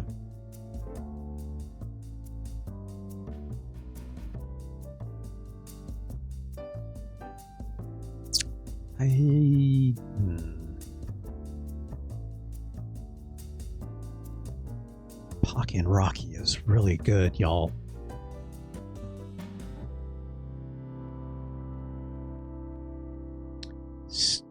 Rock and Roll Racing better or worse than Legend of the Mystical Ninja? It's canon. I would say I think the multiplayer in Rock and Roll Racing is better than Micro Machines. I actually don't love Micro Machines all that much. Like Micro Machines, I don't like the top-down, that very top-down nature of Micro Machines, because you really can't see anything ahead of you in that game. At least in the isometrics of it, it like changes the focus where it makes it a little more tolerable. Plus you get the map and it helps a lot, right?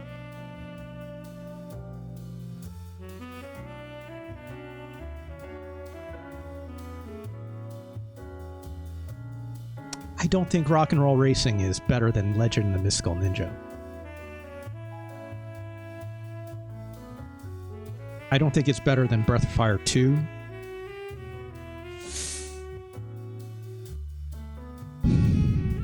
For the new folks that are here, just be aware, I do not like Donkey Kong Country. I love Donkey Kong. I will always say this, but I do not love Donkey Kong Country. I don't think it's a very good game. I still think it was too high, but we're not here to talk about Donkey Kong Country today, okay? No! Don't focus. God. Not everyone's perfect. That's right. Look at all the times I played this game. Look at it! 1, 2, 3, 4, 5, 6 times. And I easily could have said more, right? This fail show seems very concrete on where this game will end up.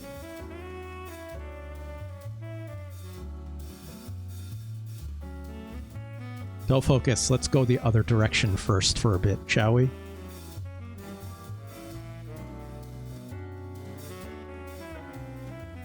Rock and Roll Racing is better than Secret of Evermore. I think Rock and Roll Racing is better than Smash TV. I also think it's better than King of the Monsters 2. I will say Rock and Roll Racing is a better video game than Stone Protectors. I'm so sorry, Ganj. I'm so sorry. It's just the truth. It's the science. I'm sorry. It's also better than Final Fight 2.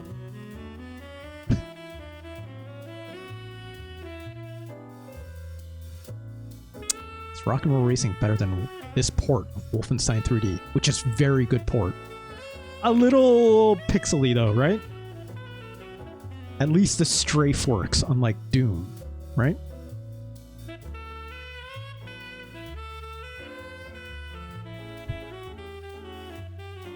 Rock and Roll Racing is better than Wolfenstein 3D for the Super Nintendo. It's also better than Top Gear in that Rock and Roll Racing doesn't make me want to barf whenever I look up at the background. As much as I love Top Gear, the music is so good in this game. They still make songs with guitars? That's a great question, El Pollo. I don't remember the last musician to wear like a guitar on a stage. I'll say that much. But like a guitar is just a synthesizer that you wear around your neck, right? Like, do they still make songs with real instruments? It's a good question. Freeze Pop does? Okay, that's fun. Rock and Roll Racing is not better than Top Gear, says Mr. Fail Show.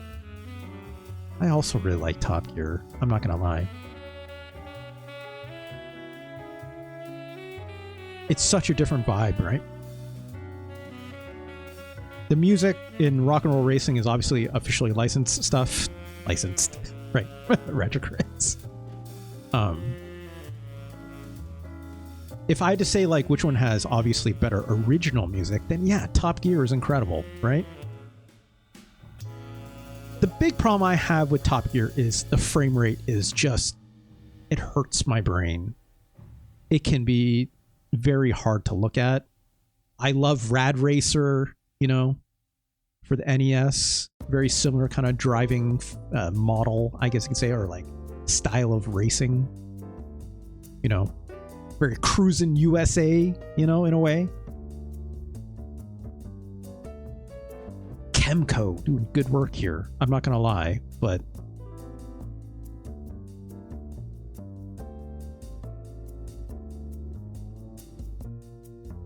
I think Rock and Roll Racing is a better game. I think if I was to like rank these games side by side, it'd be very hard for me to say which one is better, and then apples to apples conversation. But I think in a Michael needs sleep. Michael needs sleep. Oh, no.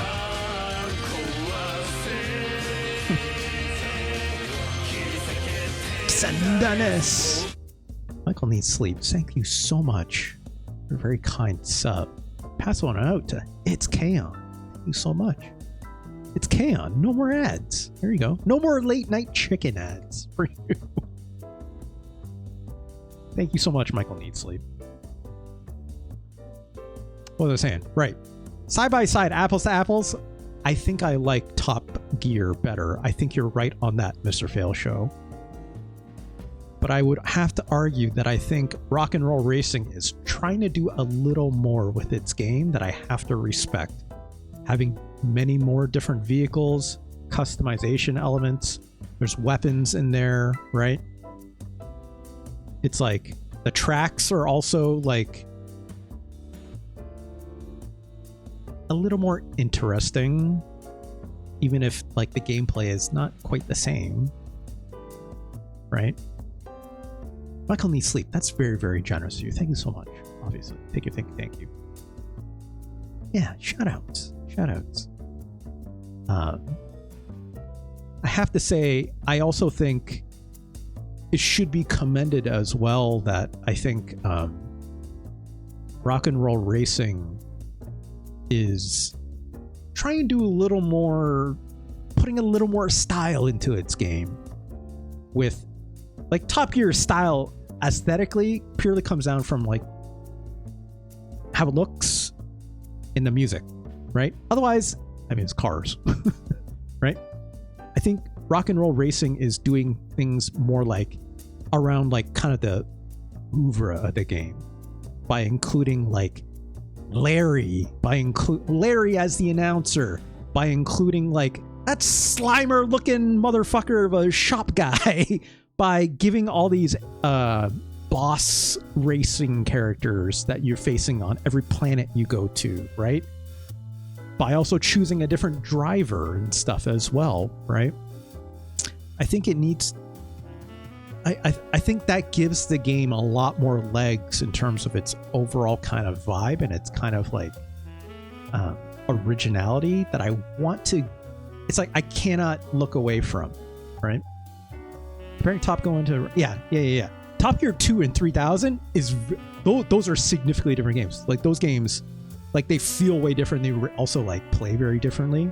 They're also very... Like they don't melt your brain to look at. As much as I also love, like, okay, I also need to say this about Top Gear, right? Which, if you go back to part 21, you can go to tinyurl.com/SNES ranking after my live show is done. And go check that out for yourself and see all these games on this list. And then click on the time-coded links beside every single game that I've ranked. And I'll take you exactly to the episode at which I started playing it. So do that if you wish. But also, as mind-numbing as it is, and vomit-inducing as it is to play Top Gear, I love looking at it. I love how it melts my brain and it makes me queasy. It's incredible. It's incredibly difficult. But there's a sense of speed that it also gets that is just super weird that you're not going to get anywhere else, right? Yeah, it's Kaon. Top Racer, I believe, is what they called it in your parts of the world, if I'm not mistaken, right? Top Racer? I think the logo uses the same. Yeah, same music. Yeah. I think Rock and Roll Racing is a better game than Top Gear. I think it's also better than Cannon Fodder. I think it's also better than Gourmet Warriors.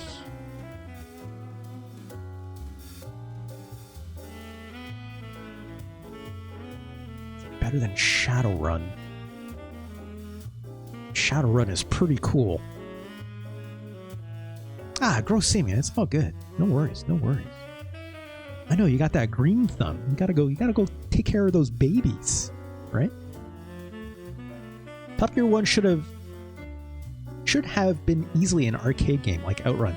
Yeah, I agree.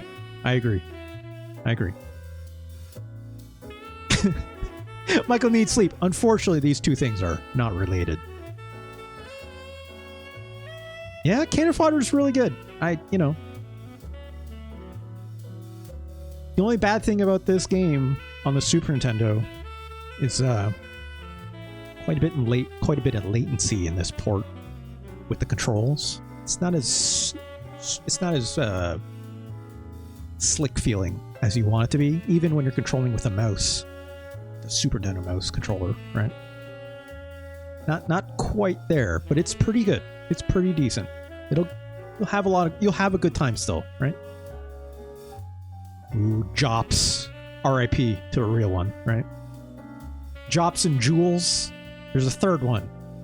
Fonk would probably know. Jops, Jules, and one more. I don't remember their name. Shit. I'm gonna die on that poppy mountain. CJ? Was that it? Okay. All I remember is Jops and Jules for the most part. Yes, it's K-On! I know. Yeah, there's way more than 4, but it's just the initial 4, right? Which, for me, when I play Cannon Fodder, stew. Yeah. When I play Cannon Fodder, it's like, if any one of my initial 4 dies, that's it. I'm done. I'm done playing that game. Right? I need those initial 4. That's it.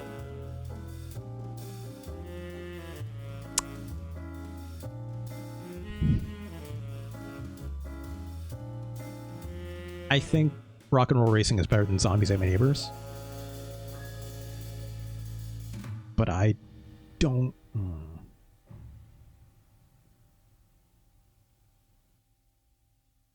know what? Del Focus. Let's have this talk. Okay? Get in here. Get in close.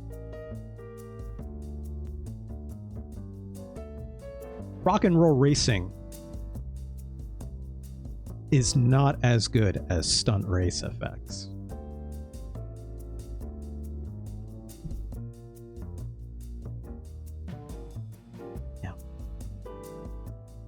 Yeah.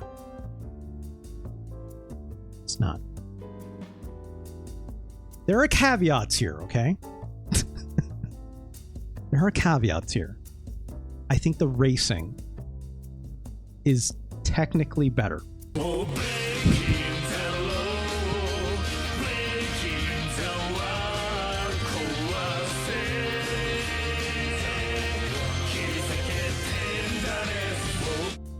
Congratulations, David Stanley Fisher getting a sub. Shout outs to Tricky Banana and her community.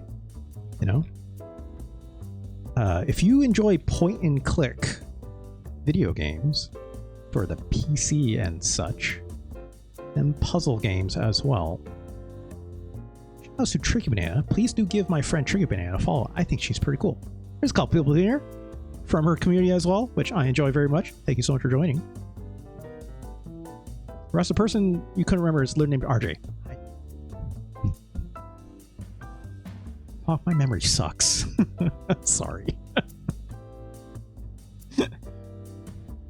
Anyways. Thank you to Dull Focus for that very fine, kind sub. Yeah. Mr. Fail Show, I think it's like the Stunt Race FX, you're actually doing some proper racing. This is an apples to orange conversation, right? But there's more nuance to the racing part, right? But Rock and Roll Racing does the action part of it really well. And it's, again, it's just fun to whip your car into the corner, right? Which obviously has the point of winning the race. But like I said previously, right? As you upgrade your car and stuff, it takes away that feel that's fun with the racing part of the game that I don't love, right? I don't love it when your car gets like too good of a traction, so you're just not, you don't have that arcade feeling. Then it just feels like you're just driving in these 8 cardinal directions on the isometric playfield, and it's just not, that part's not very fun. So like there's a limit to what my enjoyment of Rock and Roll Racing sort of is.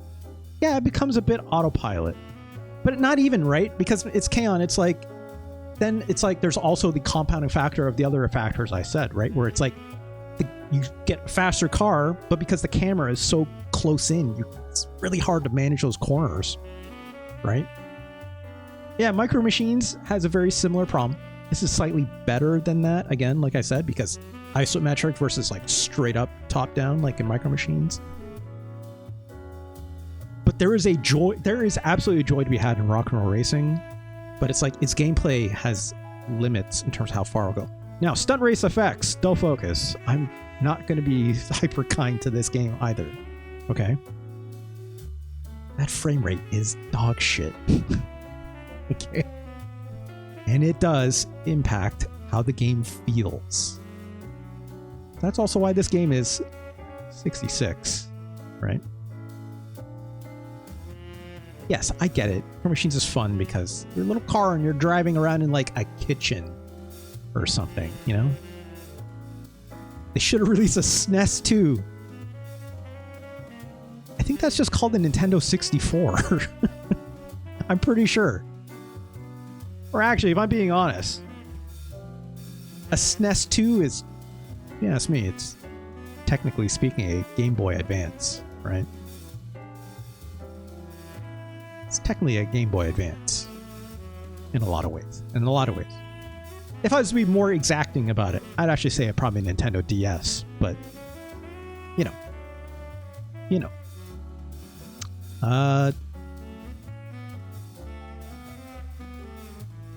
I don't think Rock and Roll Racing is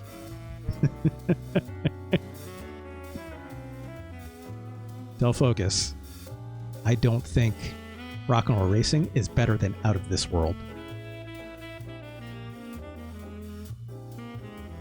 You can take back that sub if you want, I guess, but it's not.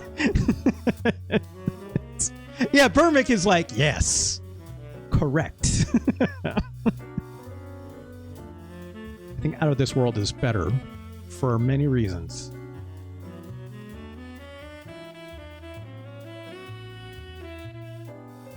I think Rock and Roll Racing is better than Shadowrun, as cool as I think this game is. I think Rock and Roll Racing is also better than Ace O Nare. I think it's also better than Super Tetris 2. Can they both lose somehow? No. Out of here with that. Cinematography in video games. It did not exist until Out of This World came along. God damn it.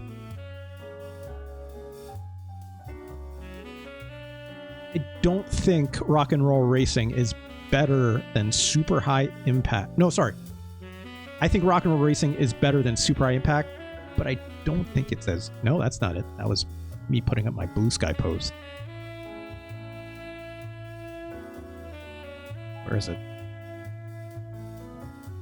But I think Rock and Roll Racing is not better than Arcana for the Super Nintendo. That's what I'll say. I think that's a mighty fine place to put it. Sammy, it's still in the top 100. Could I have gone higher? Like Fighter's History, I could arguably say is, you know, comparable to Rock and Roll Racing. I think Fighter's History is a very solid fighting game for what is just very clearly Street Fighter inspired. I think Marvelous Mohitsu no Takurajima has incredible potential. You know, this is a game I wish I had more time to play more of. I think Arcana is a very cool dungeon explorer, right? Something that I had never run into as someone who never played these games on old Japanese computer hardware growing up, obviously, right? Like, very, very cool. Very, very cool. Mr. Francis says, Outrun Flashback did a day and night event on the video game industry. Day and night event? What do you mean on that? What does that mean exactly? I'm curious. What do you mean by that, Mr. Failsham?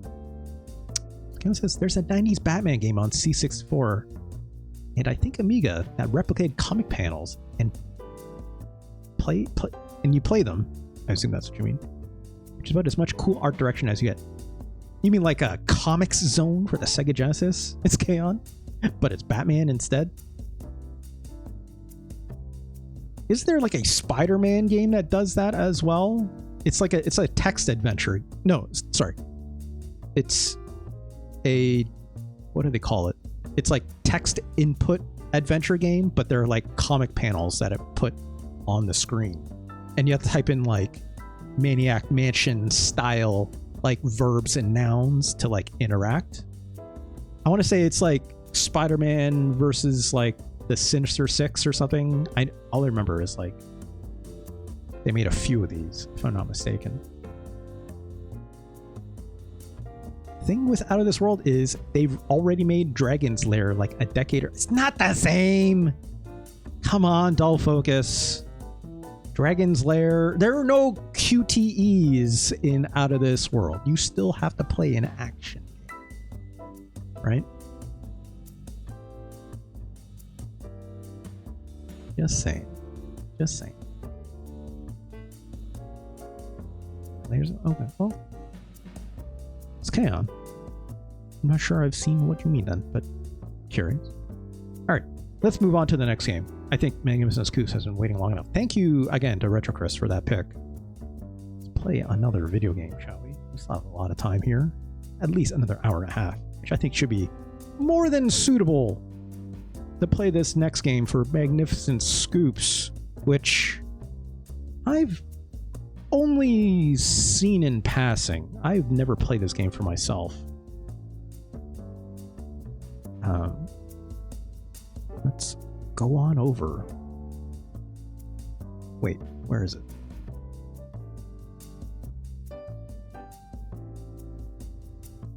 Where is it? I don't have it for some reason. All right, hold on. It was my segue. 1 second as I grab this. I mean, I already mentioned what it was, right? I already said I'm going to play some Zool today. I've only ever seen this game in video game magazines. Okay, let's click on this. Let's go here. God, this game came out on like everything. Good lord. There it is. Yeah, it's it's not quite it. Don't focus. There we go. Okay. Got that. So this. And there we go. Game Tech. 1993. With Gremlin graphics. Retro Chris, thank you so much. Obviously for your donation. And, oh, this game is very loud.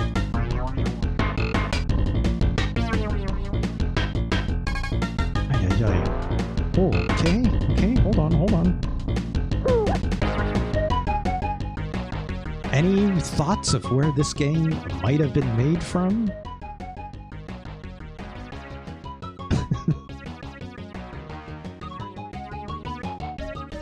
Jesus Christ, that was loud.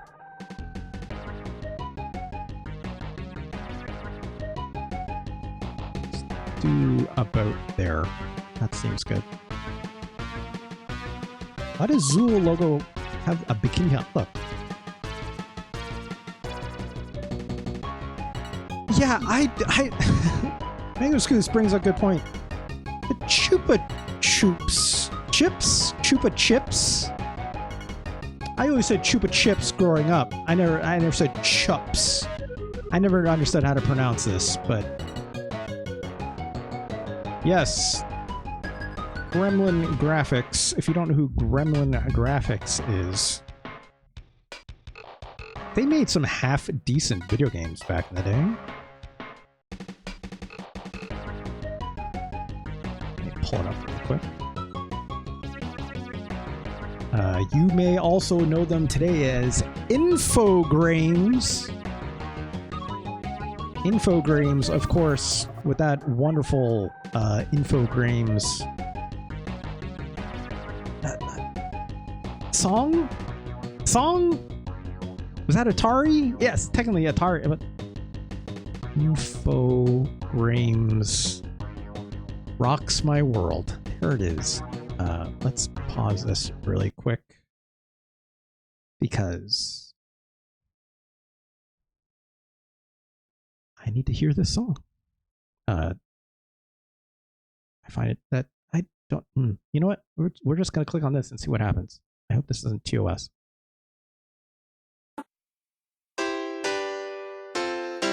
This NASCAR heat, Tonka Town. Stuntman makes my hair spin round. Beachhead transfer, 35. Unreal tournament, test drive. Yes. Survivor, civilization. Superman saves the nation. NSYNC hotline, Dragon Ball. Along in the dark, and that's not all. That's not all. Rocks my world.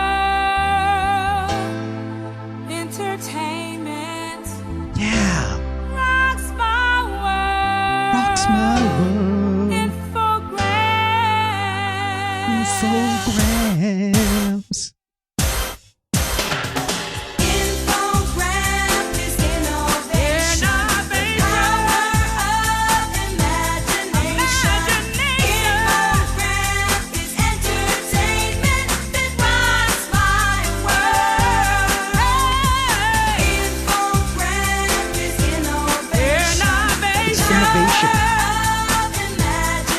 Imagination. It's entertainment.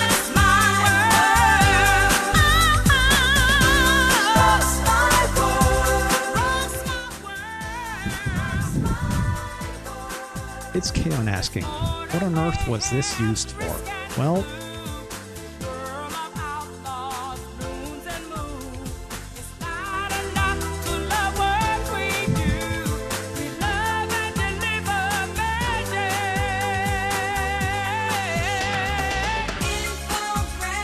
key change.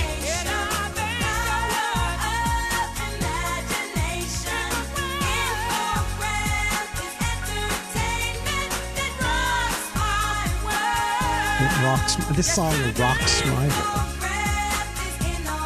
This song is also a 3-minute song.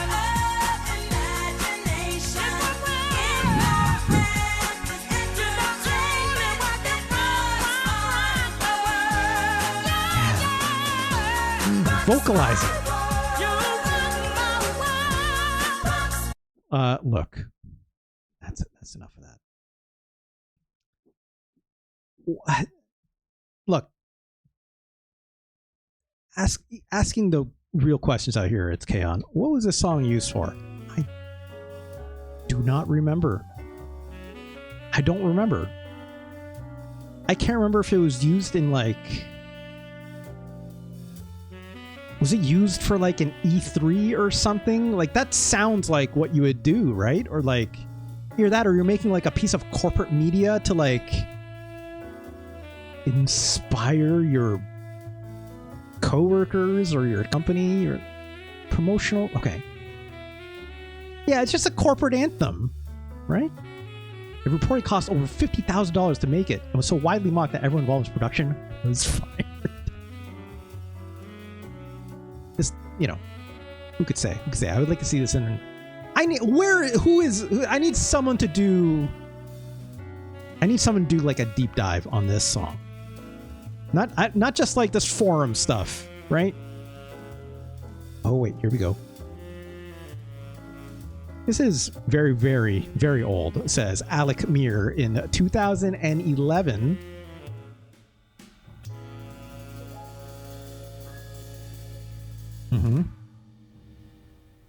Unreal Tournament, Test Drive, Survivor, Civilization, Superman Saves the Nation. Oh yeah.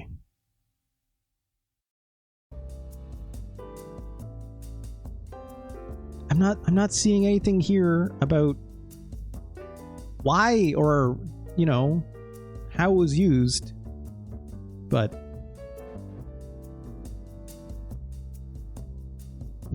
you know, I'm glad it exists.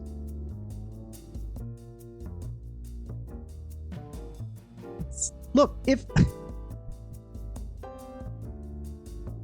I work for a company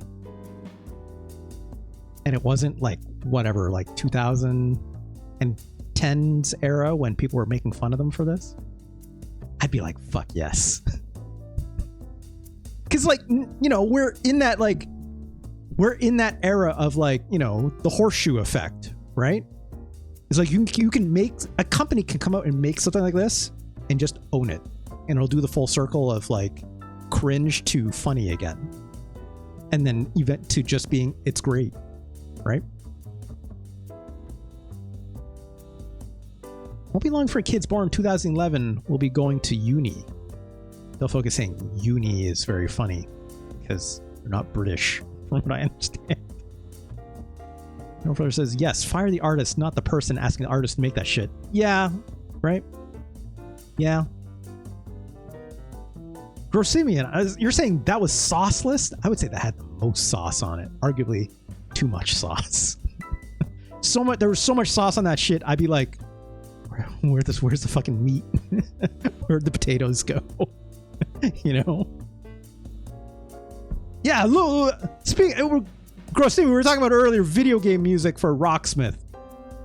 Burmick, where are you? So I can commission you to make Infograms Rocks My World, a chart for the Rocksmith community. Don't actually do that. Please don't.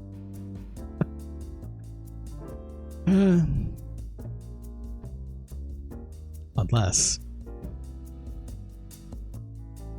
Let's go back to the video game, shall we? Magnum Scoops. Choosing Zool. Let me just update my game here really quick. Infogrames, obviously, yes, like I said, responsible for this game. Technically Atari, technically purchasing out subsidiaries such as Gremlin Graphics. What were some games that Gremlin Graphics made? Well, right, we were looking at that, weren't we?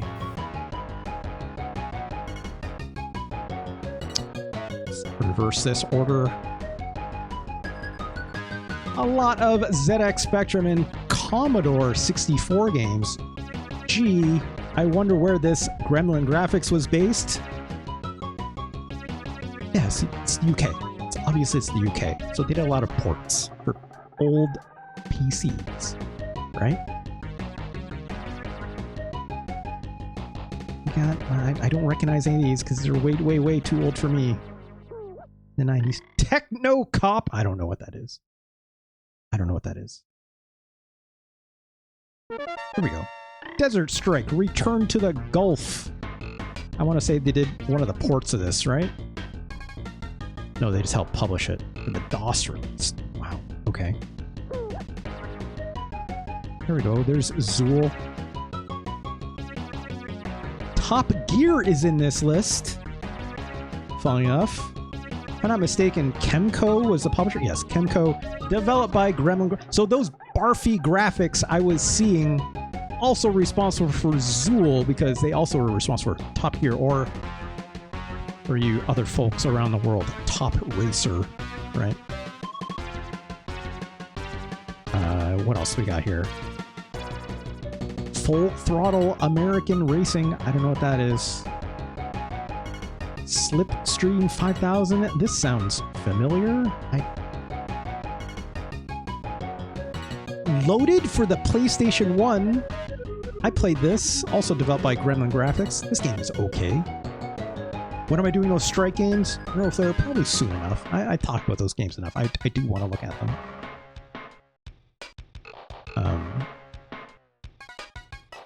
A little bit of licensed stuff in here. A lot of B games in here, right? A lot of B games. So, let's take a look at Zool.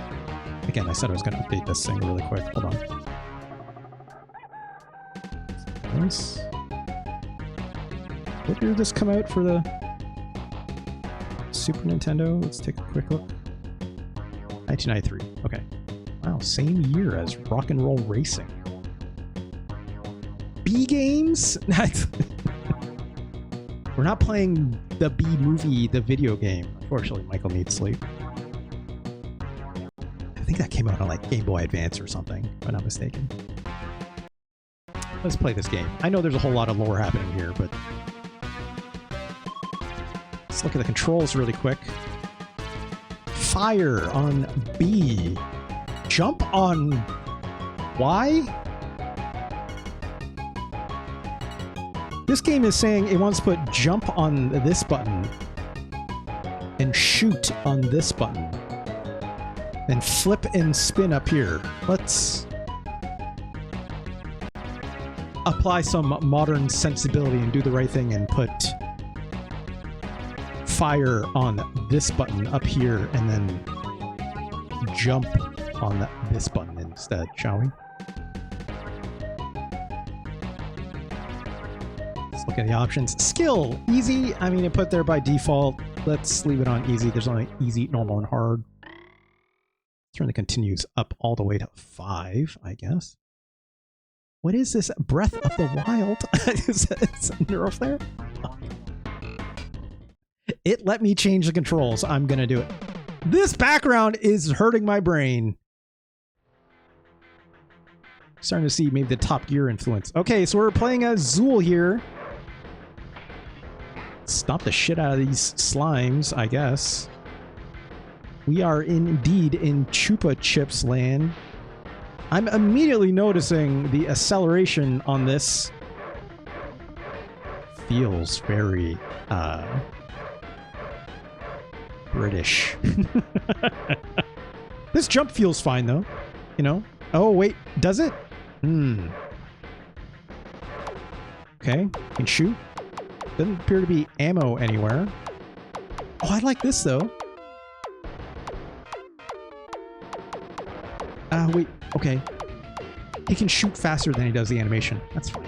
Do a spin dash. I don't think you can. Down and jump doesn't do anything. I kind of slide. That actually feels pretty tight. I'm not gonna lie. That feels pretty okay. I can't jump out of it, which is nice. This, yeah, you know, this momentum is not impossibly bad, I'll say, right? The momentum on these turns is not horrendous. It's just you. It's a little to deal with. It makes it feel a little bit laggy, if I'm being honest. So, I forgot you can also climb in this game. Okay, I stopped it. You can't change the direction that you're facing very easily in midair. I kind of wish you could, but again, these UK platformers love to imply some sense of momentum, so kind of have to live with it.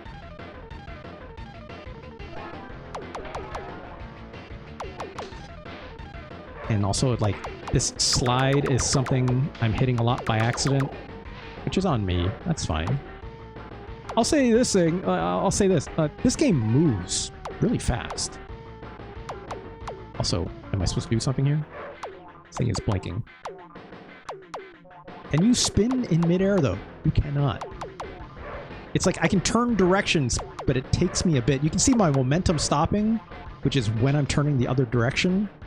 But Zool doesn't flip directions immediately. That's a checkpoint? Okay, good.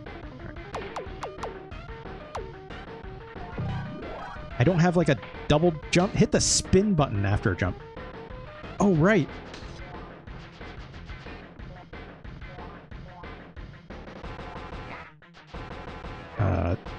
Okay.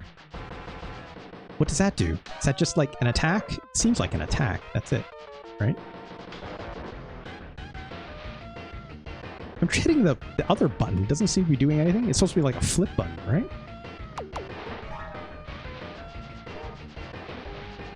Am I like invincible basically as I'm jumping? Kind of not really, I guess. Nope. I'll say this, again, the speed of this game is impressive. Being able to discern what the fuck I'm looking at, a little difficult. Much like Sonic the Hedgehog, you move a little too fast to be able to see what the fuck is coming up. Which is why I'm kind of just holding this air attack. Also, it's funny, I can keep holding it and just press the jump and he just keeps doing it.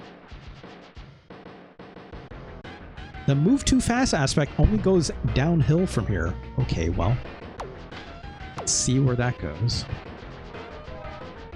I guess as long as I'm jumping, I'm technically invincible. I guess not against not every enemy. Yeah, this screen is all the way zoomed in. It's like not... Like, again, the camera kind of... Again, it's like as I'm running to the right, the camera is shifting off to the left. I don't love that. Also, how the hell I did not see these spikes with all these colors, which I'm sure someone is like, oi, bruv. This guy looks incredible in it. And I'm like, I can't make out what the fuck I'm looking at, bruv. God.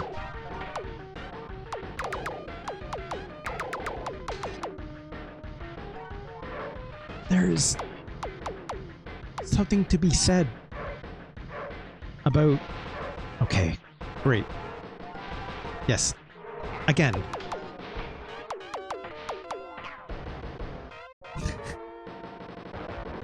Okay. So this game also has inclined hills, it seems, which you cannot run up at all.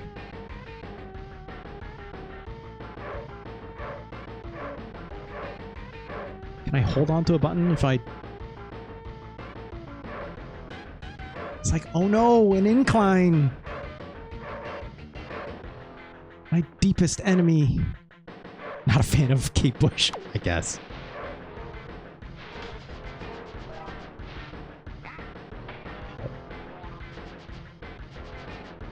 Oh god, I cannot see these enemies.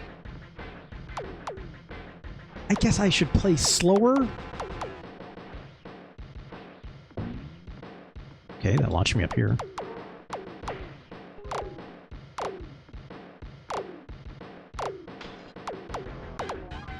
And see, now I'm playing this like a Sonic game, right? It's like inching up very slowly because I don't know what I'm running into, right? Michael needs sleep. Nice. Thankfully, these hills are exactly the same height as my jump, so I can clear it still, right?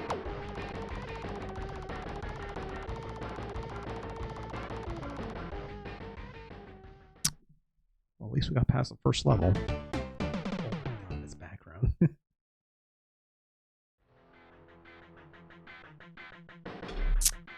It's Kaon says, same problem with the SNES port of Cool Spot.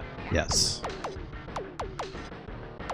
It's almost like it's a bad video game, perhaps. Also, how am I supposed to get past this? There we go. Oh, okay, that was not invincibility that I picked up, apparently. But I am blinking for some reason. I'm just going to keep spinning and hope for the best. So it just means I'm playing this game holding on to the left bumper the entire time. And I'm gonna jump as much as possible. Because it seems I'm mostly invincible when I'm jumping and spinning, so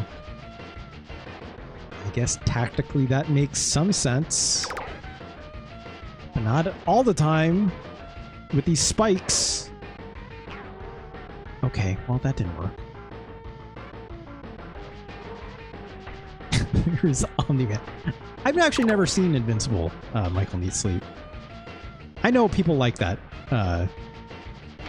comic and also the cartoon, obviously, quite a bit of animated series if you prefer. Oh god, okay, relax. I don't even know, like, am I picking up health in here somewhere? Am I picking up, like, this candy and stuff? Or is it... Like, I don't know. I'm kind of just hoping for the best. Because I can't tell what's an enemy half the time I'm looking at it. Okay, well, apparently there was something there. Great, a checkpoint? How do I... Okay, there we go.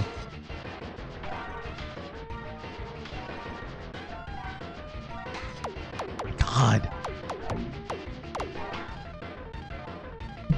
I can't tell what I'm running into. If you're at home watching this right now, you have to tell me if you can see these things that are coming up. And if this is a skill issue on my part, right? Or does it just look like a bunch of multicolored nonsense? Or both? What even hit me there? Oh my god.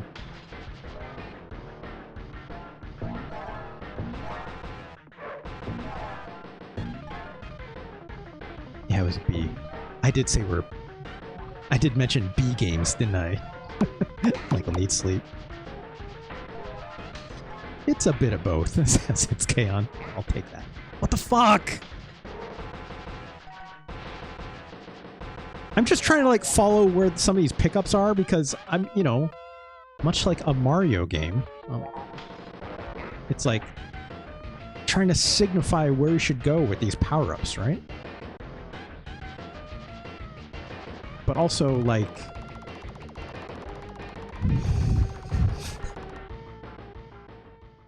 Ay. Alright, 1-3. Let's keep going. Magnificent Scoops. Do you have a history with this game? Also, this little spiky guy is not an enemy, as it seems. Oh, no. Okay, there we go. It hurt me that time. It didn't the first time I ran into it. Because I was spinning through it. So spinning does make you slightly invincible, I guess. Until you land on the floor. Then you can't...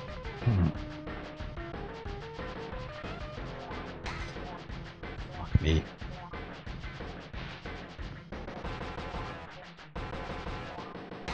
Oh my god!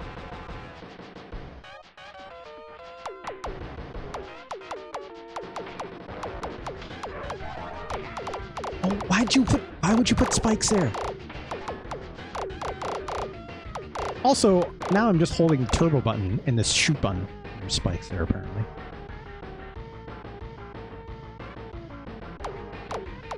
Hoping that this will, like, save me from anything that's ahead of me while I jump and spin.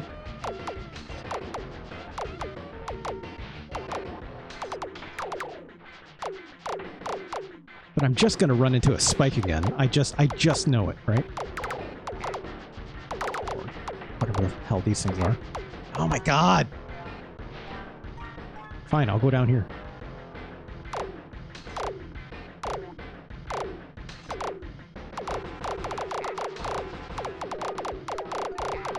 Oh my god. How am I supposed to do this?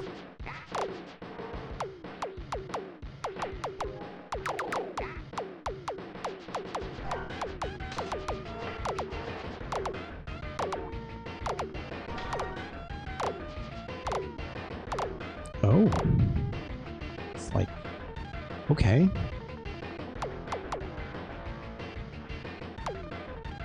Sure. Can't can't jump out of this stuff. Kind of? Kind of. I can't... Can I... How come my jump button sometimes works and sometimes doesn't when I'm in this gunk? I have to be, like, on one of these platforms? Okay. It's probably lost a time now, but the Windows 95 of Zool 2 was super good. It ran smoother... Smoothness is not the problem here, right? It's Kaon. I would argue, say this game runs a little too smooth. Right? And also, like, yeah, that's expected of you running on a PC version, or a PC, right?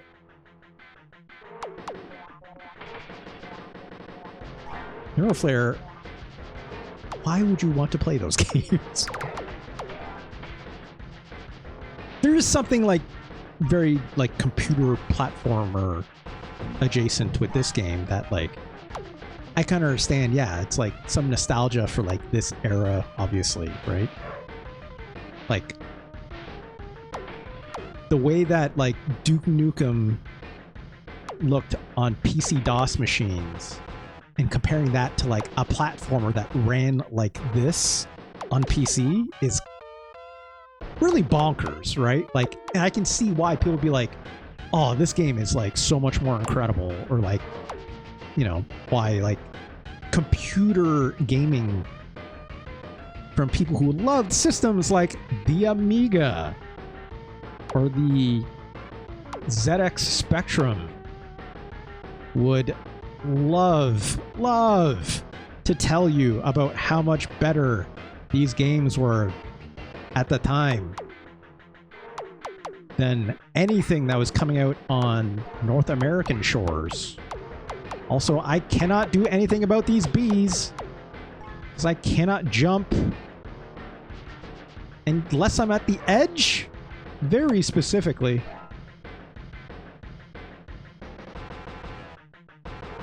I don't know why you are this way, video game, but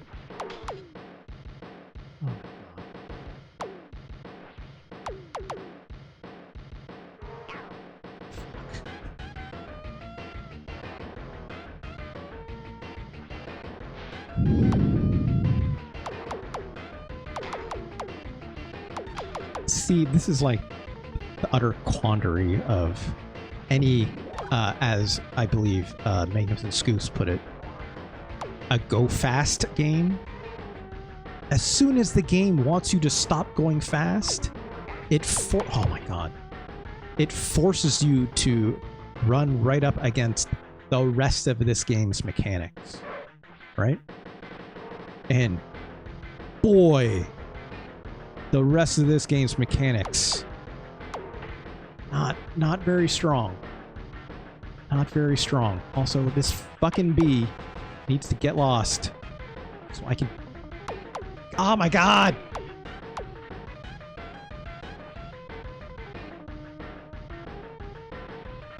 Why is it only let me jump when I'm on the edge?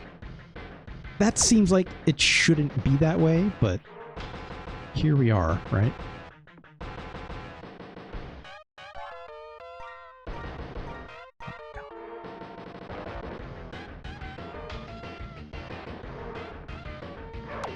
Out of here, bee. Oh my god!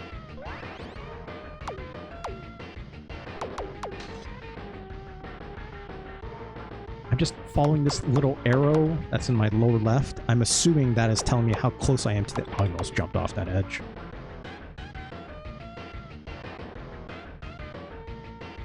It's Kaon. I will not be doing any Austin Powers jokes right now. Go away! That's Neuroflare. Just rendered. I'm torn on the lack of wild sex and lack of John St. John. He's great. Look, John St. John got a script. John St. John, I'm guessing did... Oh!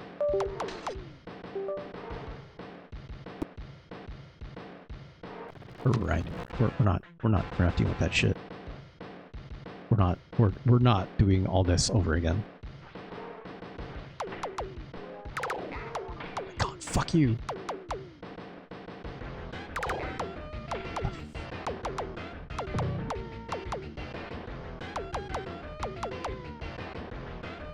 What? Wait. What? Is the 23 mean I have to pick up 23 of something? No. Oh my god, I have to pick up more of this fucking candy? I didn't realize that was the point. Panther, you didn't see anything. Come on.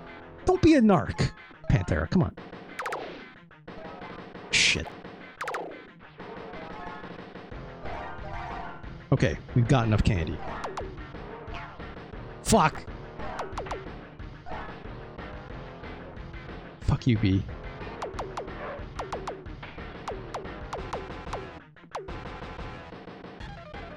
What's happening? What's happening? What's happening? We're doing a boss fight or something? Okay.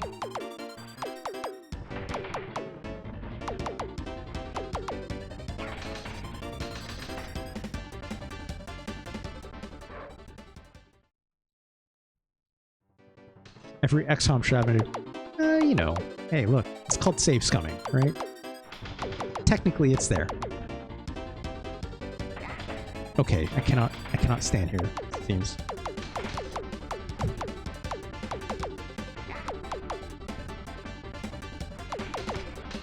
Guess this boss doesn't shoot backwards.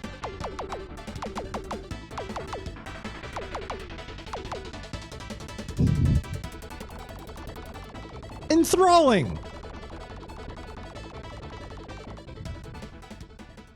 Magnificent scoops. I don't think this game is very good. I don't think it's... Oh, look at this stage! Maybe I'm changing my mind. Hold on. Look at these cool CDs and these stereos I'm walking on top of and a mess of wires, I guess. Yeah, I'm so happy for you, Magnificent Scoops. Don't worry, I had the same experience. You know what?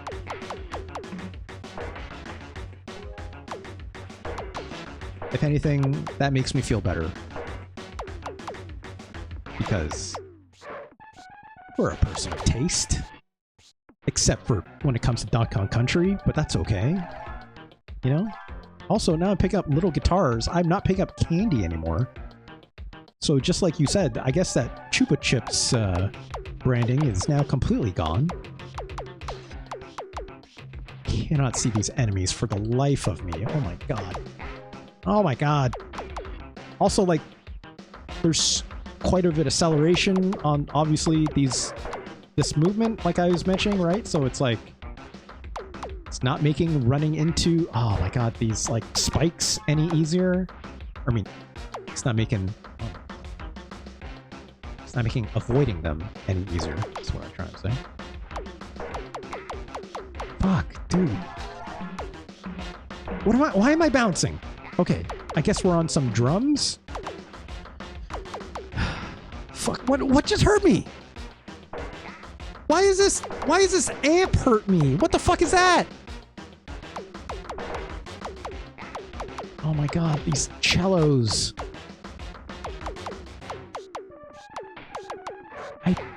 Why can't I unlock this checkpoint? What's going on? Oh my god.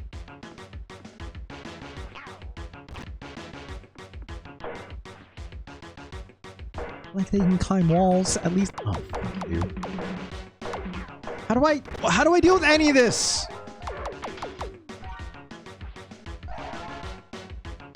Where the fuck is the exit? Please. Just let me leave. Just let me leave. How do I leave? Where is the exit? It is saying go down to the right, but it is not anywhere to be seen.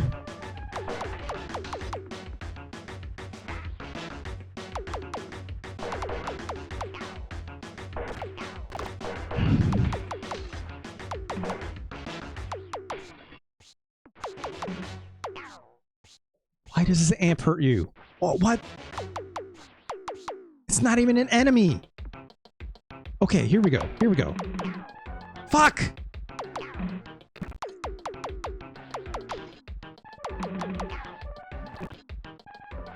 Can I stomp on? No, okay. No, why am I collecting things? I don't need to do this.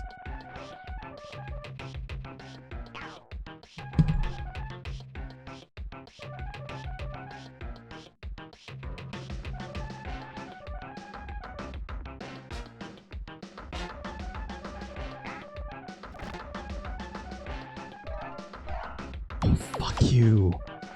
What? What? Oh my god! You hit your head on the ceiling and it stops your momentum from going forward. Oh.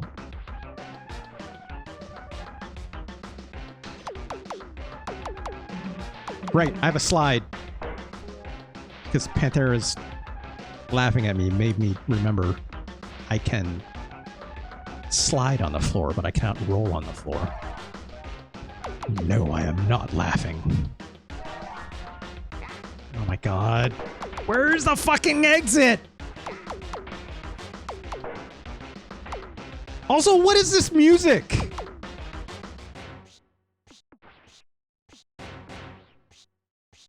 It's just making a psh, psh sound for reasons I...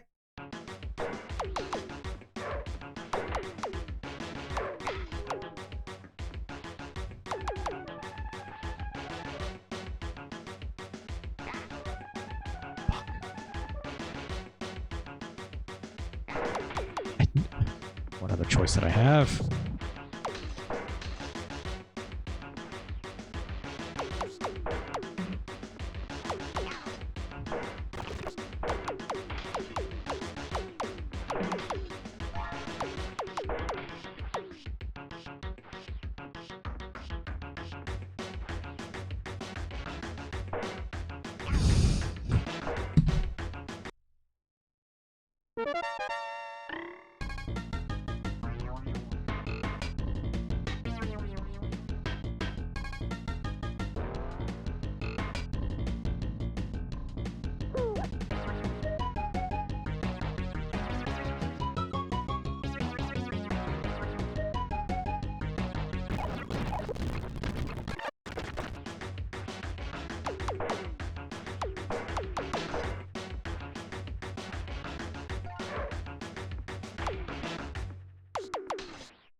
Yeah, Delfocus, you're right.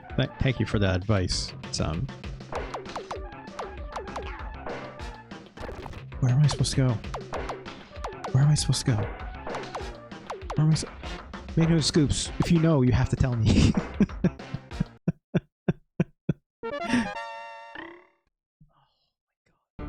Yeah, of course, you gotta play a level all over again when you continue. Of course. That's video games, right?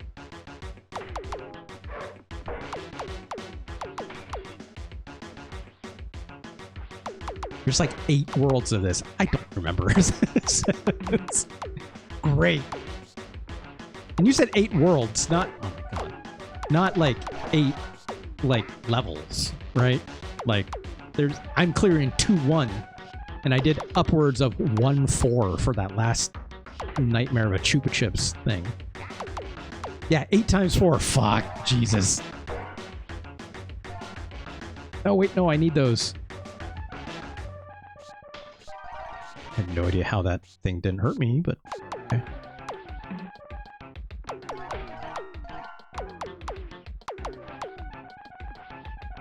Can you just...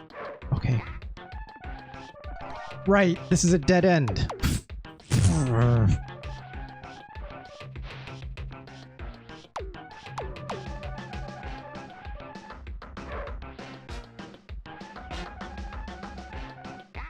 Oh, fuck.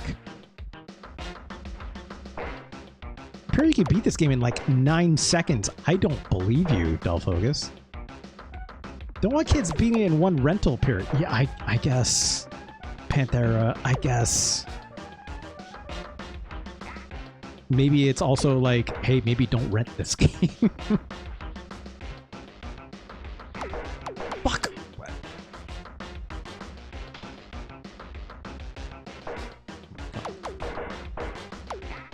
Oh my god. Just jump.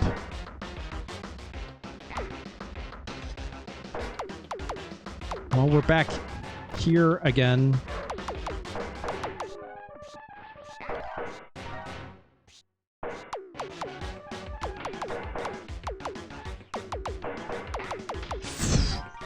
Don't understand.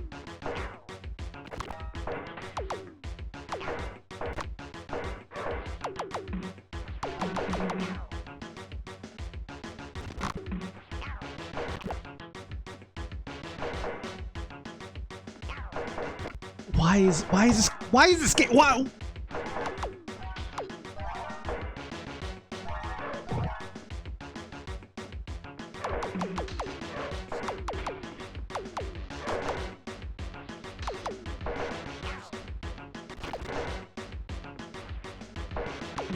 Hey, Scoops.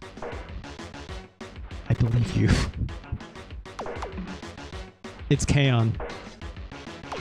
I was on that platform previously. Fuck. This didn't control so poorly. There's nothing. Nothing.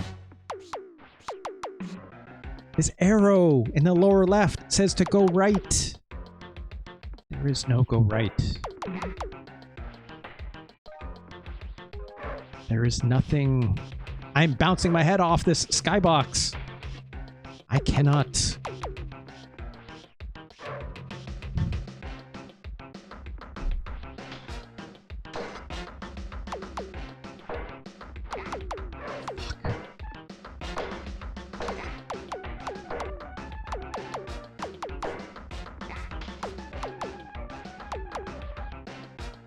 It's not like a warp pipe. I cannot go down this or something, obviously, right? Like, apparently I just turned on this stereo?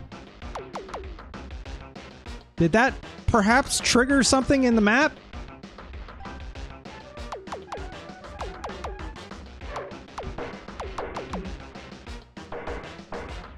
Is there, like, magic? No, there's nothing here. Fuck! Get lost!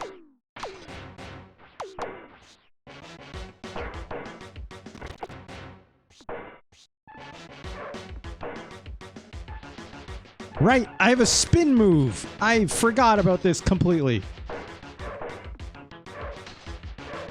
Also, I just remember there's a flip button, but it doesn't do anything.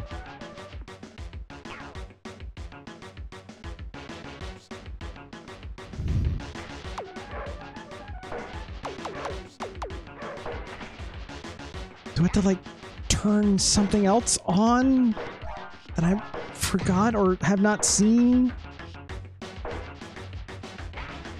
This is a dead end. Panthera, if only this game had that kind of complexity to it.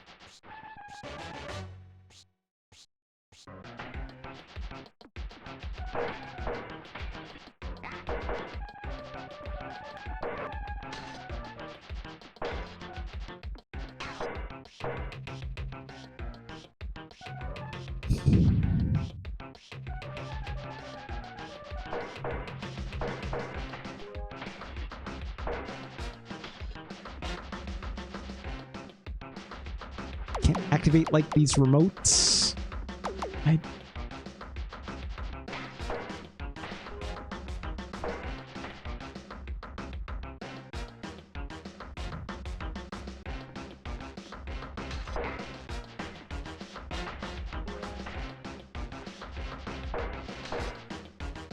Anything cool I can do on these turntables? Doesn't seem like it. Can I go up here even though I'm gonna eat a hit? I can't jump that high, it seems. I'm just eating shit from this fucking amplifier for some reason.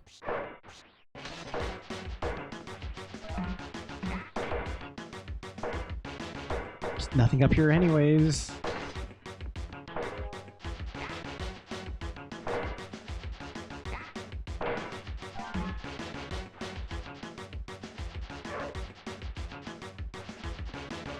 Surely, if there was something here, it would...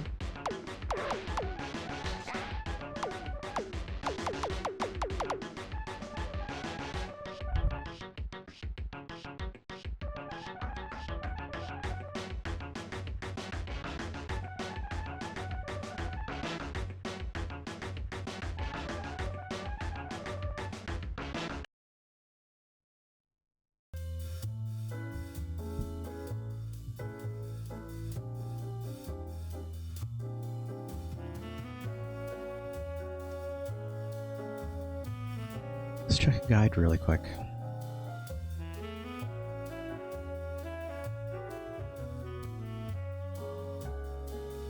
Zool for the SNES. A long play. Fantastic. Bottom tier easily. Mr. Fall Show. We play a lot of bad video games on this show. We have played a lot of bad video games on this show. We have to do the science. Okay. Let's get the full experience of watching this long play, I guess.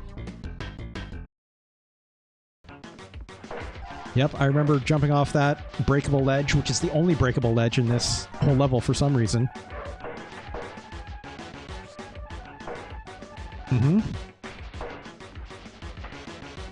They are also exploiting the jump and spin move, I guess.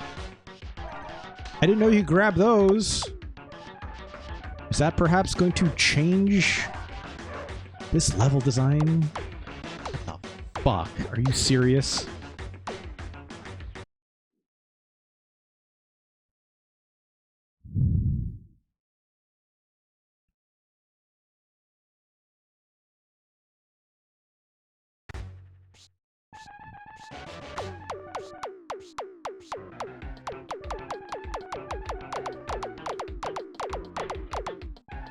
Excuse me? Wait.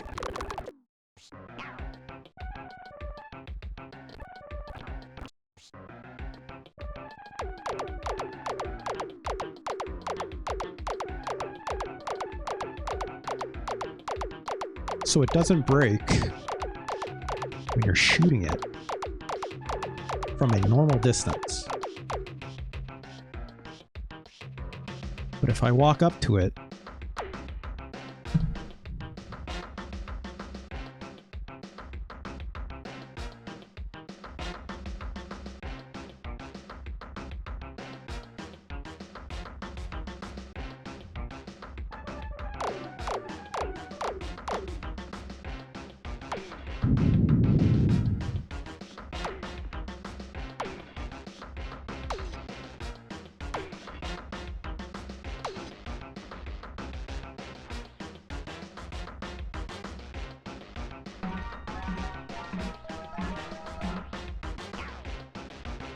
fuck this game! God, Jesus Christ, I...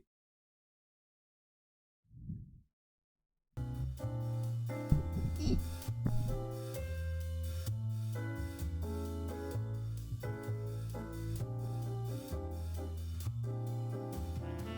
that a bug? Bug? Is that a bug? You have to tell me if that's a bug.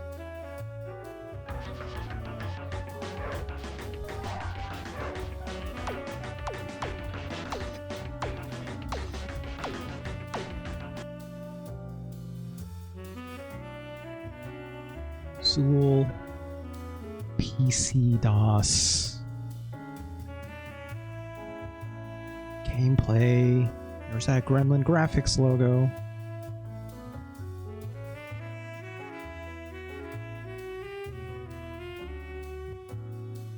They only played the first level. Well,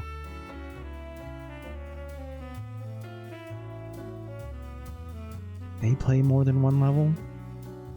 No, they did not. Why wouldn't you want to play a level, a game that's as good as Zool for longer? Okay, here we go. Zool for the Amiga CD32. Right? It's K-On? Yeah, now we're talking, right?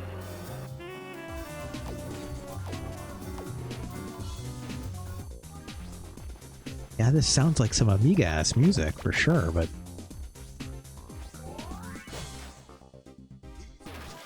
this looks just as difficult to look at. Also, they are invincible for this entire time. They playing with like a cheat or something on? Yeah, look at that parallax scrolling, right? That's fun. Oh, a little bit of slowdown, but it's generally okay, right? This still looks like dog shit. This level is already instantly different. Unless... oh, that's an Amiga-ass looking font, that's for sure. There's those amps for no reason at all. Yeah, this level design is significantly different. They're also invincible this entire time, it seems. So, not a legitimate gameplay video, but I'll take it for what it is. We know they were they stopped being invincible there for a moment. Okay, fine, whatever.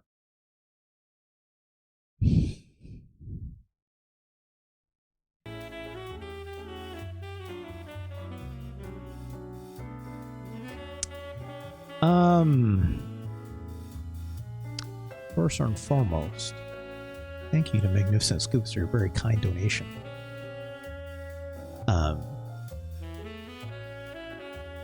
And for exposing me to Zool for the Super Nintendo.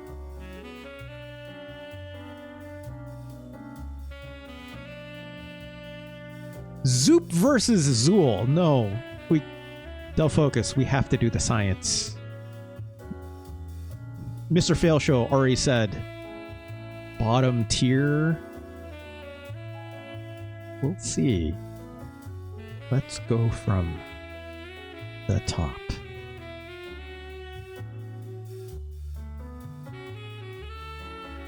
Hey, don't focus. This game is better than... no. It's not.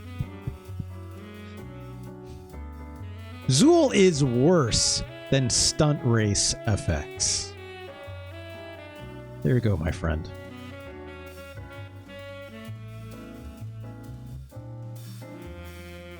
Where the heck is my label for this game? There it is.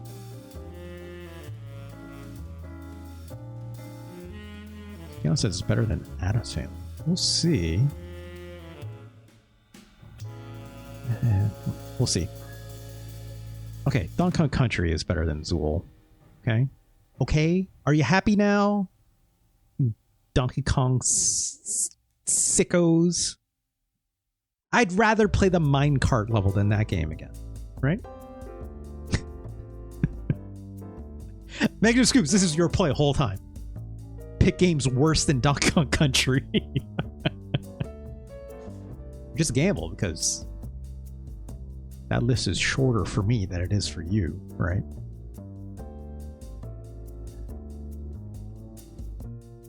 Rock and Roll Racing is obviously better than Zool.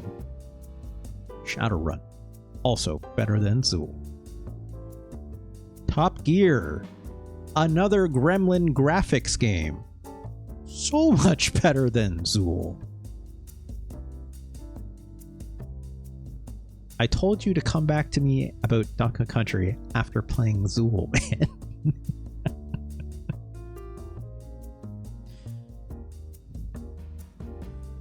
I know, Scoops. I mean it when I say it. The list for games worse than Donkey Kong Country could be lower, in my opinion, right? There could be even less games on that list.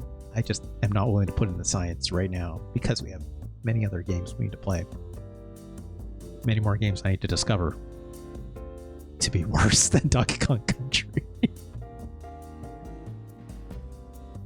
And better. Just easier. Let's keep moving on. Super Star Wars, better. Stone Protectors, also better. There you go, Ganj. Metal Marines. This game is a lot better than Zool.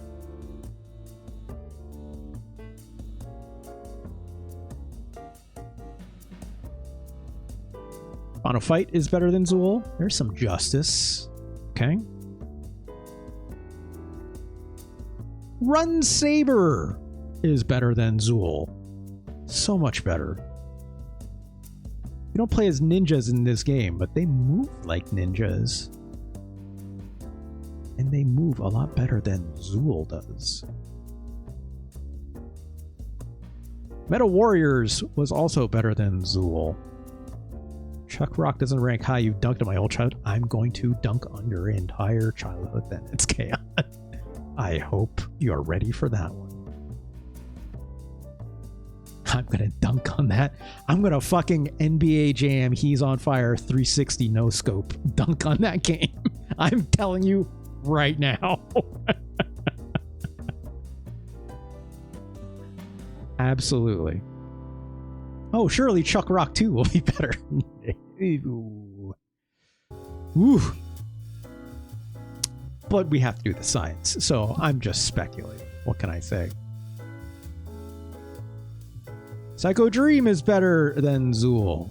It's pretty much Bonk. I fully disagree. Bonk is a good video game.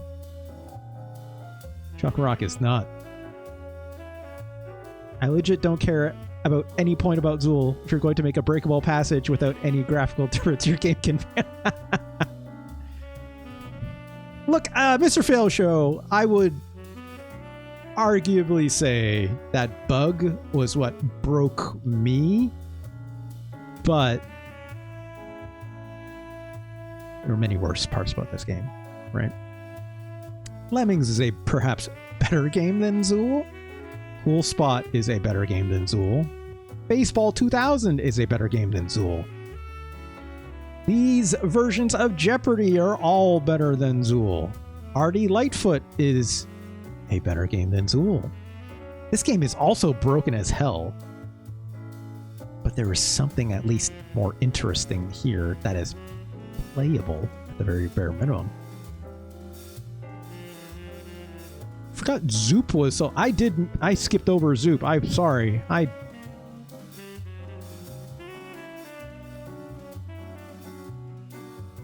Zoop at 141. Part 64 is better than Zool. My name is Scoops. I can safely say Zoop is a better game. Thank you for your donation for that one as well in the past, obviously.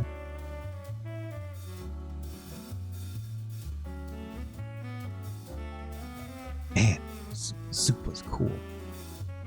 Zoop was cool as hell. You find, yeah, how many more games out there that starts with Zoo, right? There's like Planet Zoo. No, not Planet. That's Planet Coaster. There's like a zoo management game, isn't there? Yeah, Zoo Tycoon. That's what I was thinking. Does Zoo Tycoon count? No, on the Super Nintendo it doesn't, right? Unfortunately. Crystal Beans from Dungeon Explorer. It's much better. It's Can. I said Zoo. It's got to be Zoo something. I guess Mega Scoots look for Z games, then yeah, sure. But it needs to start with a Zoo. Zool? I put like spell over there. Zool Tycoon? Michael needs sleep. I'd play that Ghostbusters game. Yeah, what if you're playing as Zool from Ghostbusters, but you gotta like manage like a bunch of like ghost minions or something, right? That sounds alright. Then eventually you gotta build that big old tower that's at the end of the game, end of the movie, right? I almost said end of the game. There's one more on SNES. It's actually pretty decent. Okay. Take your word for it. Hopefully, it's worse than Donkey Kong Country. It's for you.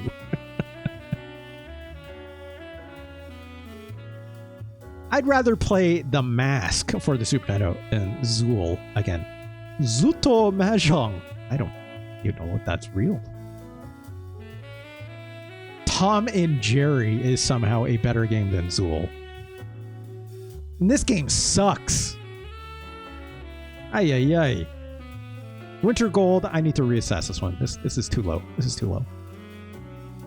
This game is not incredible, but this is too low. Blow Simpson, hello. How's it going? How long is the queue? You mean how long is my list? It is 235 games long. And we are currently ranking Zool for the Super Nintendo.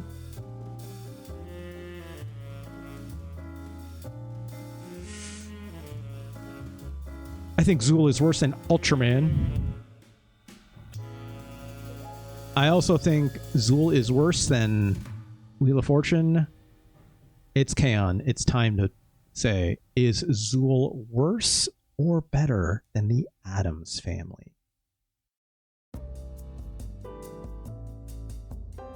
We'll get there, Mangasus. Hold on. Hold on. There's a couple more games of importance some people would like to talk about. Addams Family and Zool, I would actually say, feel pretty similarly in terms of their control, or lack thereof. I should be more specific on the acceleration on your character, on Gomez and the titular Zool. Very similar. I would hypothetically say, because Addams Family moves a little bit slower, it's a little easier to control, although the momentum is still not ideal for accurate or good platforming, right? Now, here's the reason why I'm going to say I think Addams Family is better than Zool. Gomez does take 3 seconds to turn. So does Zool here. Dull focus is exactly correct. The level design and situations that Addams Family puts you in, as much as I hate the level design in that game too, it at least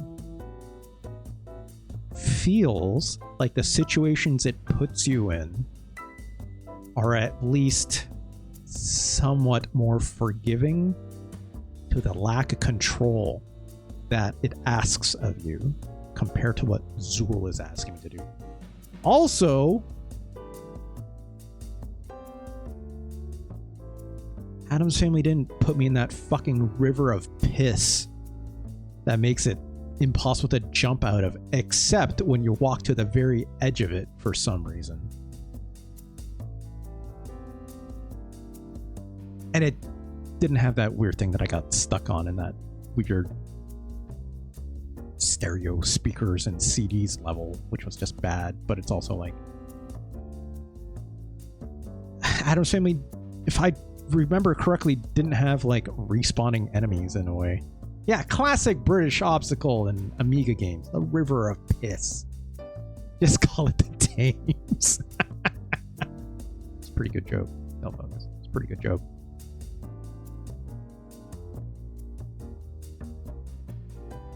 Yeah, that's correct. It's K-On! Technically speaking, Addams Family, also not a bullshit collectathon kind of game. Absolutely correct. Here's something that was missing from Zool, it's K-On! That I couldn't understand. Magnificent Scoops, you probably maybe, I don't know if you maybe noticed this as well. I didn't get any fun, snarky, British wit named levels in this game. What's up with that? How come Zool didn't have, like, when it said like level 1-1?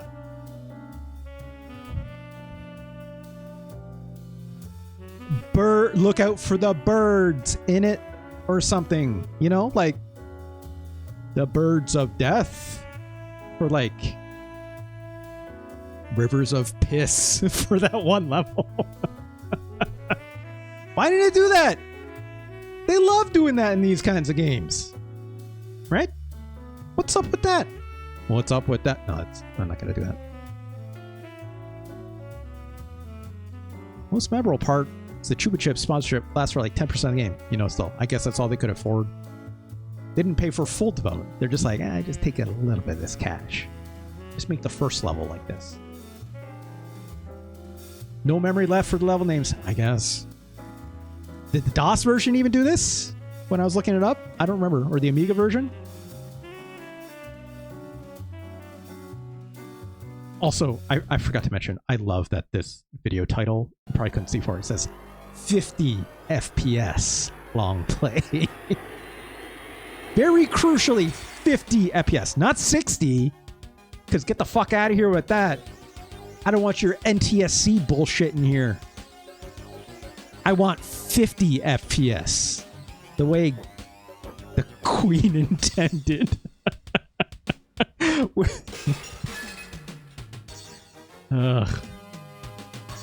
Jesus Christ.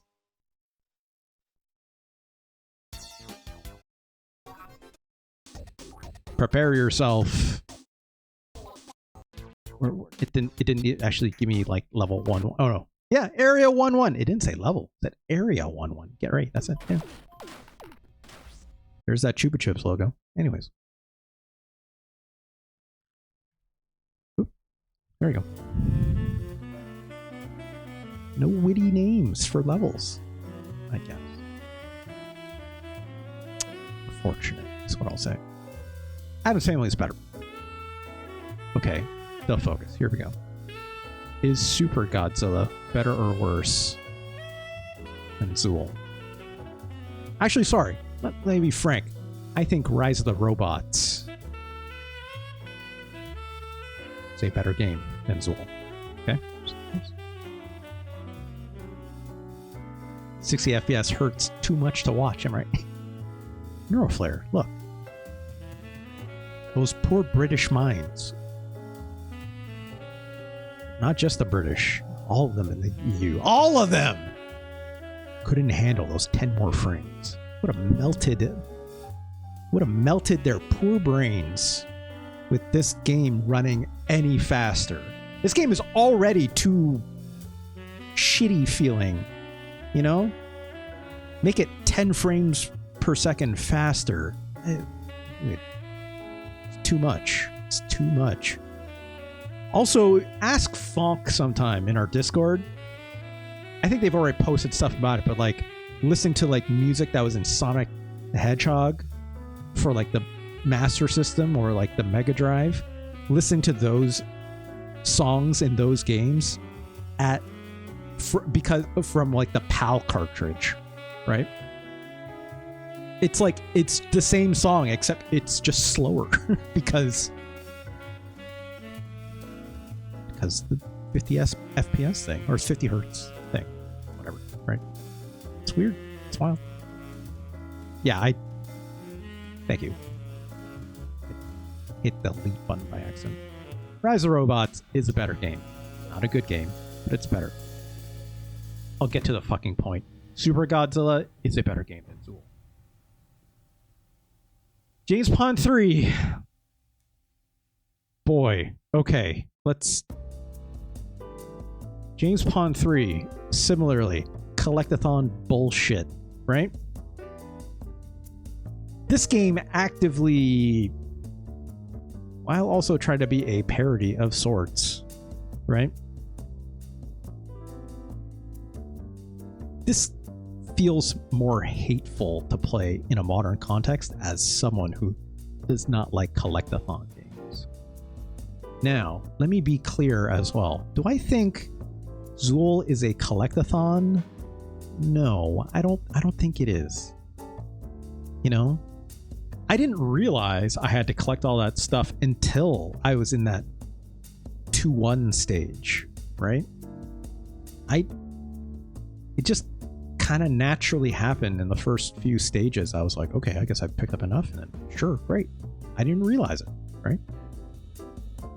So Zool is not as harsh on that aspect as I thought. It's just mired by the fact that I hated the idea of playing this game, so I wanted to get to the end as fast as possible. Oh my god, it's K-On! That sounds miserable if that's how it's controlling difficulty, but that does make sense. Oh dear. Oh dear, is what I'll say to that. Under those auspices, I would probably then say, yes, it's probably a hateful collectathon. Thank you for pointing that out.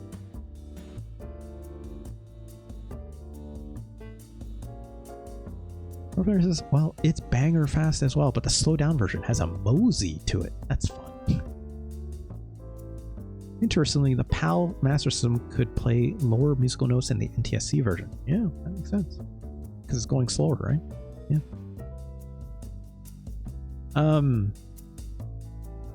Gosh, knowing that now it's K-On! About the difficulty, that changes my lens in terms of what I was just about to say about James Bond 3. Here's what I'll say. James Bond 3 is the, at least as far as I've played, epitome of this kind of game. Zool is amping it up a level with some earnesty but lack of charm. James Bond 3 has charm, not the kind of charm that I exactly look for in a video game, but I can appreciate it's trying to go for something. So,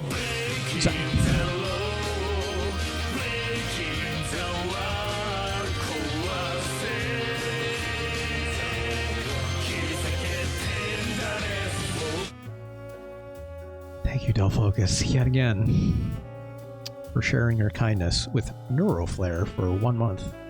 I hope you enjoy that, Neuroflare. And I get through the fun emotes, like this asshole that's flying around my screen. Thanks, Delfocus.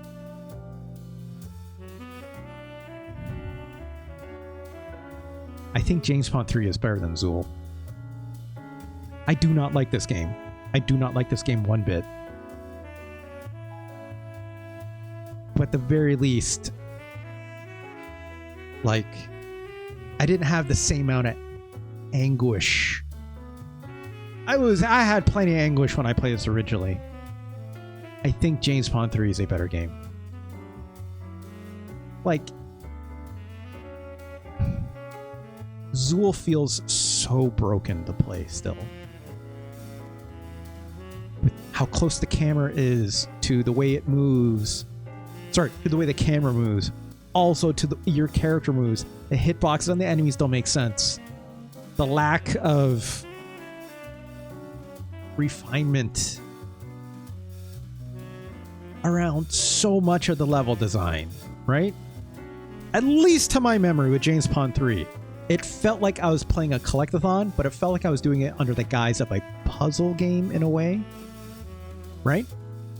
Where it's like, you need to get the TNT to blow up this part so you can collect all this stuff over here, right?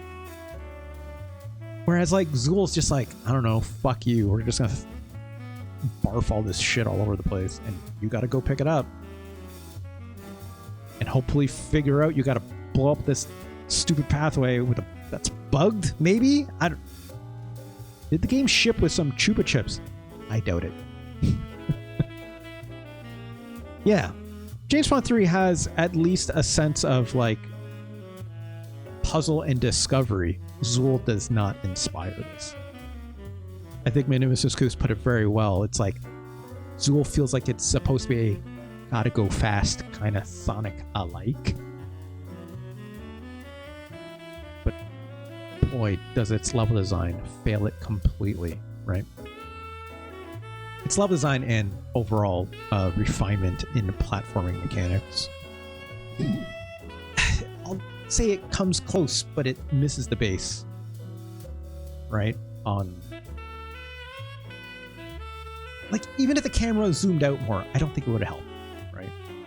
It would still feel the way it feels.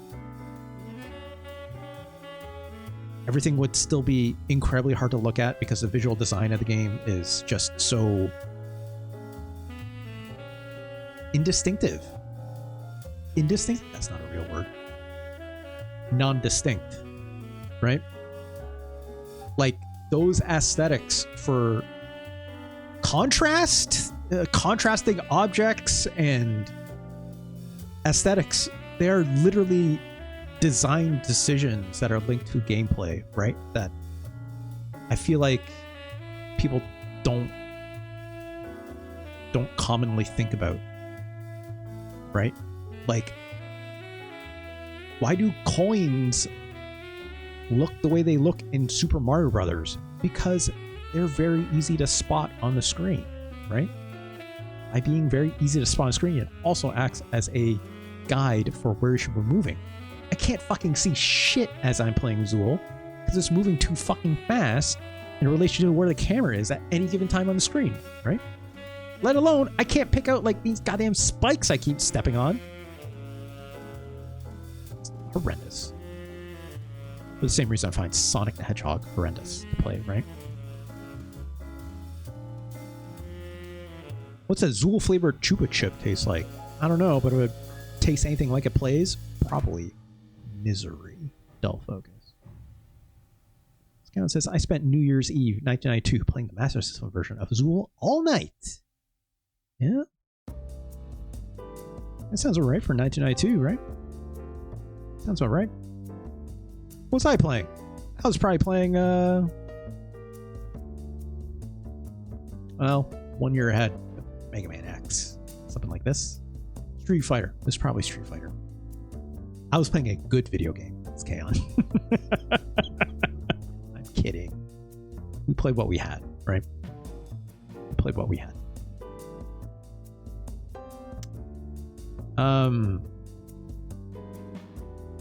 Is Earthworm Jim a better game than Zool?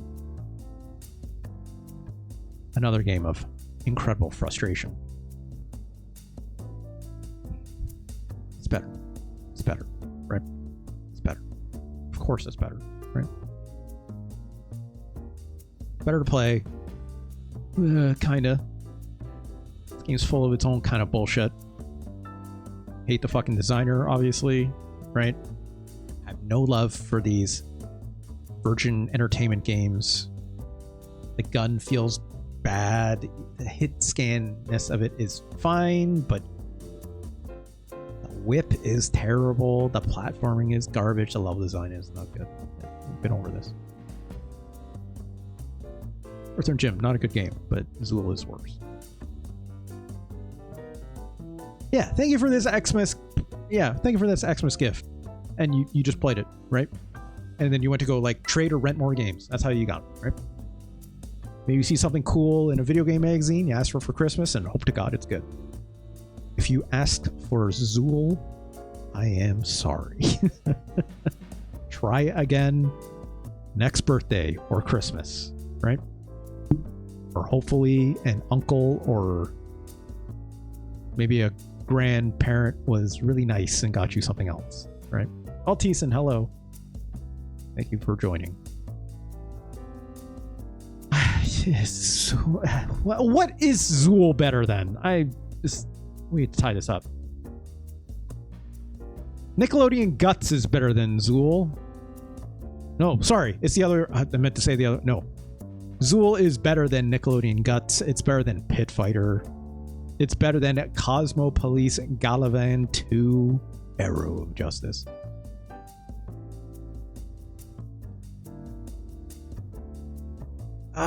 Zool, is Zool better than Mary Shelley's Frankenstein? Yeah, it's better. It's better than Bram Stoker's Dracula. Is it?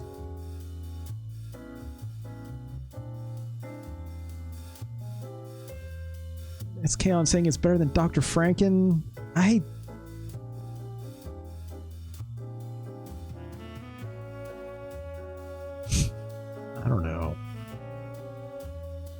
don't know. I think Zool is worse than River City Ransom 2 or Shodai Neketsu Kunio-kun. I think American Gladiators is better than Zool.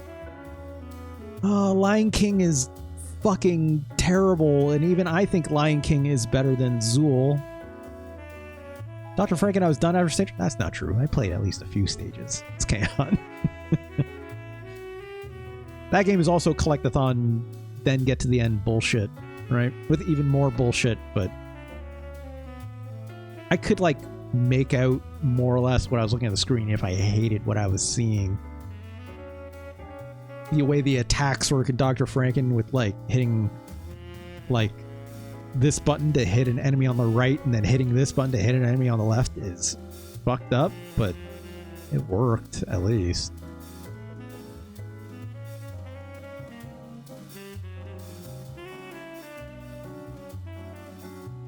No, I think Dr. Franken is better. I think Dr. Franken is better.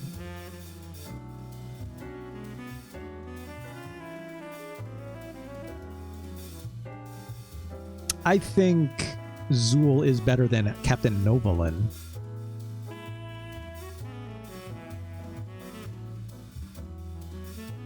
But I don't think it's better than Total Carnage. As racist as this weird game is, this edgelord ass game follow up to Super Smash TV, or it's just Smash TV, I mean, I'm being honest.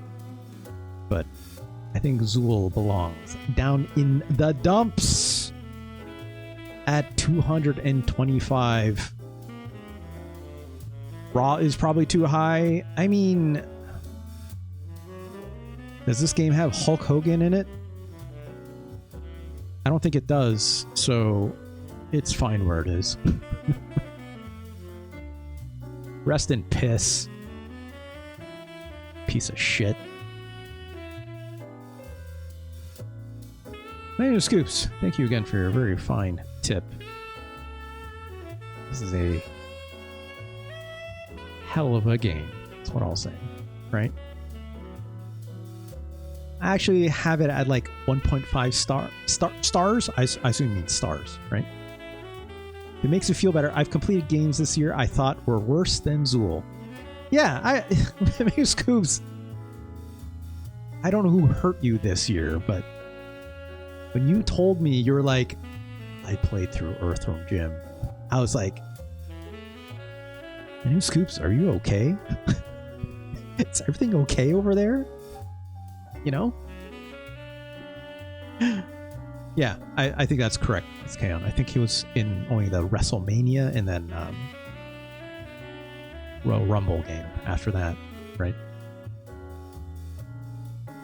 Long time coming. Look, I understand the curiosity. I've often thought it's like I should just play Earthworm Jim from start to finish as well, like just to crime my way through it or something, right?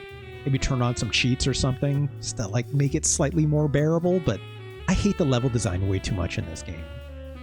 Like the inane platforming, completely sauceless action, right? Like it does nothing for me.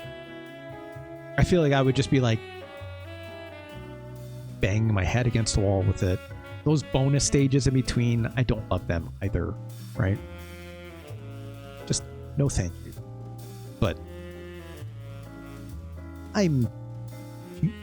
if I ever need to satiate that curiosity, I know who to talk to. All right. Thank you again, Megan Scoops. Very, very kind of you for your $20 donation. I'm glad this is finally on the list. I've talked to Fonk about this a little bit, but I have a list of like, look, I know I shit talk a lot of like British game development on here, right? I know. I don't usually say a lot of kind things about them, even though I very clearly say I think games like, you know, where is it? Games like Cannon Fodder are incredible. Not the version you want to play here, but games like Cannon Fodder are incredible. I think it's very important to game development to have, you know, things like the Amiga or the Commodore 64 to exist. I think it's interesting to see the history of the way that, like, where inspiration comes from for British game development, and so forth, right? Doesn't mean the games are always good, in my opinion, in the wider scope of things, but in their own bubbles, in their ecosystems, there's a lot of cool, interesting things. Interesting games aren't always good to play games. But, right? It's not the scope of this list that we're talking about. They figured out with DK64, I guess. Oh, Rare. Never change Rare. But yeah, I have a list of other British developed games that I'm curious to always play, right? I have here, you know, like, yes, Chuck Rock is on this list. It's K-On! So is, of course, the Chaos Engine, Soldier of Fortune, as we call it over here, right? Among a few others. Also, just games that were only released in the EU and that were not released over in America, or whatever. Some of them not even released in Japan or something. Right? Yeah, Super James Pond 2. I'm not looking forward to that one. Megalomania, right? Yeah, Lemmings is pretty good. I like Lemmings. Again, whether I like a game or not always conducive to a game ranking high necessarily, right? But I like Lemmings. I think Lemmings is neat. Worms did not come out on the Super Nintendo, but yes, Worms is a very good game. That whole Team 17 does 17? I think it's, yeah, it is Team 17, right? I'm pretty sure it's Team 17. Team 17, incredible development group, right? Been around forever, right? Speedball 2, I never played a whole lot of that. I've seen it, but I never played. I still have yet to play Sensible Soccer for the Super Nintendo. You know, saving that for a rainy day as well. I need to do another sports episode, right? I need to do another sports episode. I also need to do more racing games, right? I realize that. So we'll do that another time. I think we played enough. I thought about playing one more game that Retro Flair had picked out for me, but we'll save that for next time and also see what other games they checked out. Again, Retro Chris, thank you so much again for your very kind donation last time and also this stream. Incredible stuff. Thank you so much. That goes a long way for me. I hope you enjoyed that small look back at Rock and Roll Racing. I'm glad I played Rock and Roll Racing. I very rarely pick it up to play again these days because I just always go back to, I can't help it. I can't, creature of habit, right? I go back and I just want to play RC Pro-Am instead, which play a little bit of RC Pro-Am after this. But let's end the stream first because, of course, this episode will be archived up here. So close down this list at youtube.com/@RJLee. Of course, you go over there, watch on the VODs, like, comment, subscribe. But also, hey VOD, why don't you come on over to twitch.tv/RJLee, join my fine chat. Thank you so much for all the very kind new follows today for new folks like Mr. Fail Show and Local Guy on the Internet, amongst a few others. Thank you so much for joining me today. I hope you enjoyed the show. Good to have you. Hope to see you again in the future. Of course, if you're over here, you can always support me financially by doing a Twitch subscription like some folks have, like Dull Focus, throwing out a few gifties today, along with,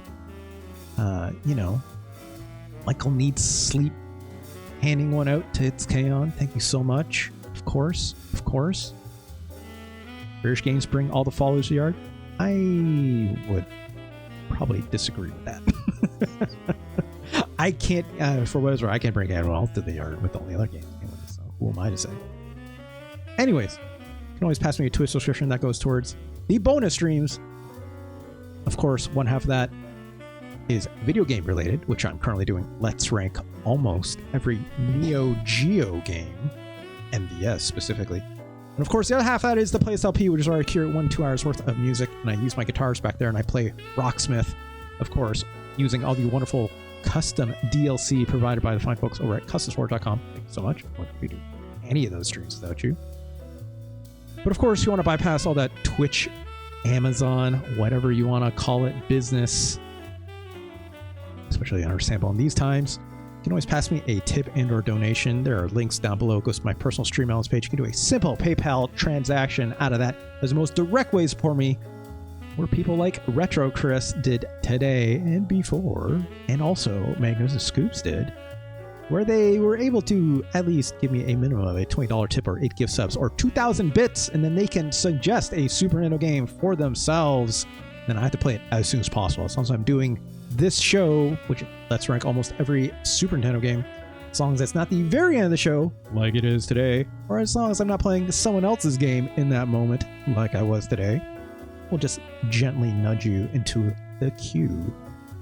And then, of course, if you want to see all these ranked Super Nintendo games first up, you go on over to tinyurl.com/SNES ranking.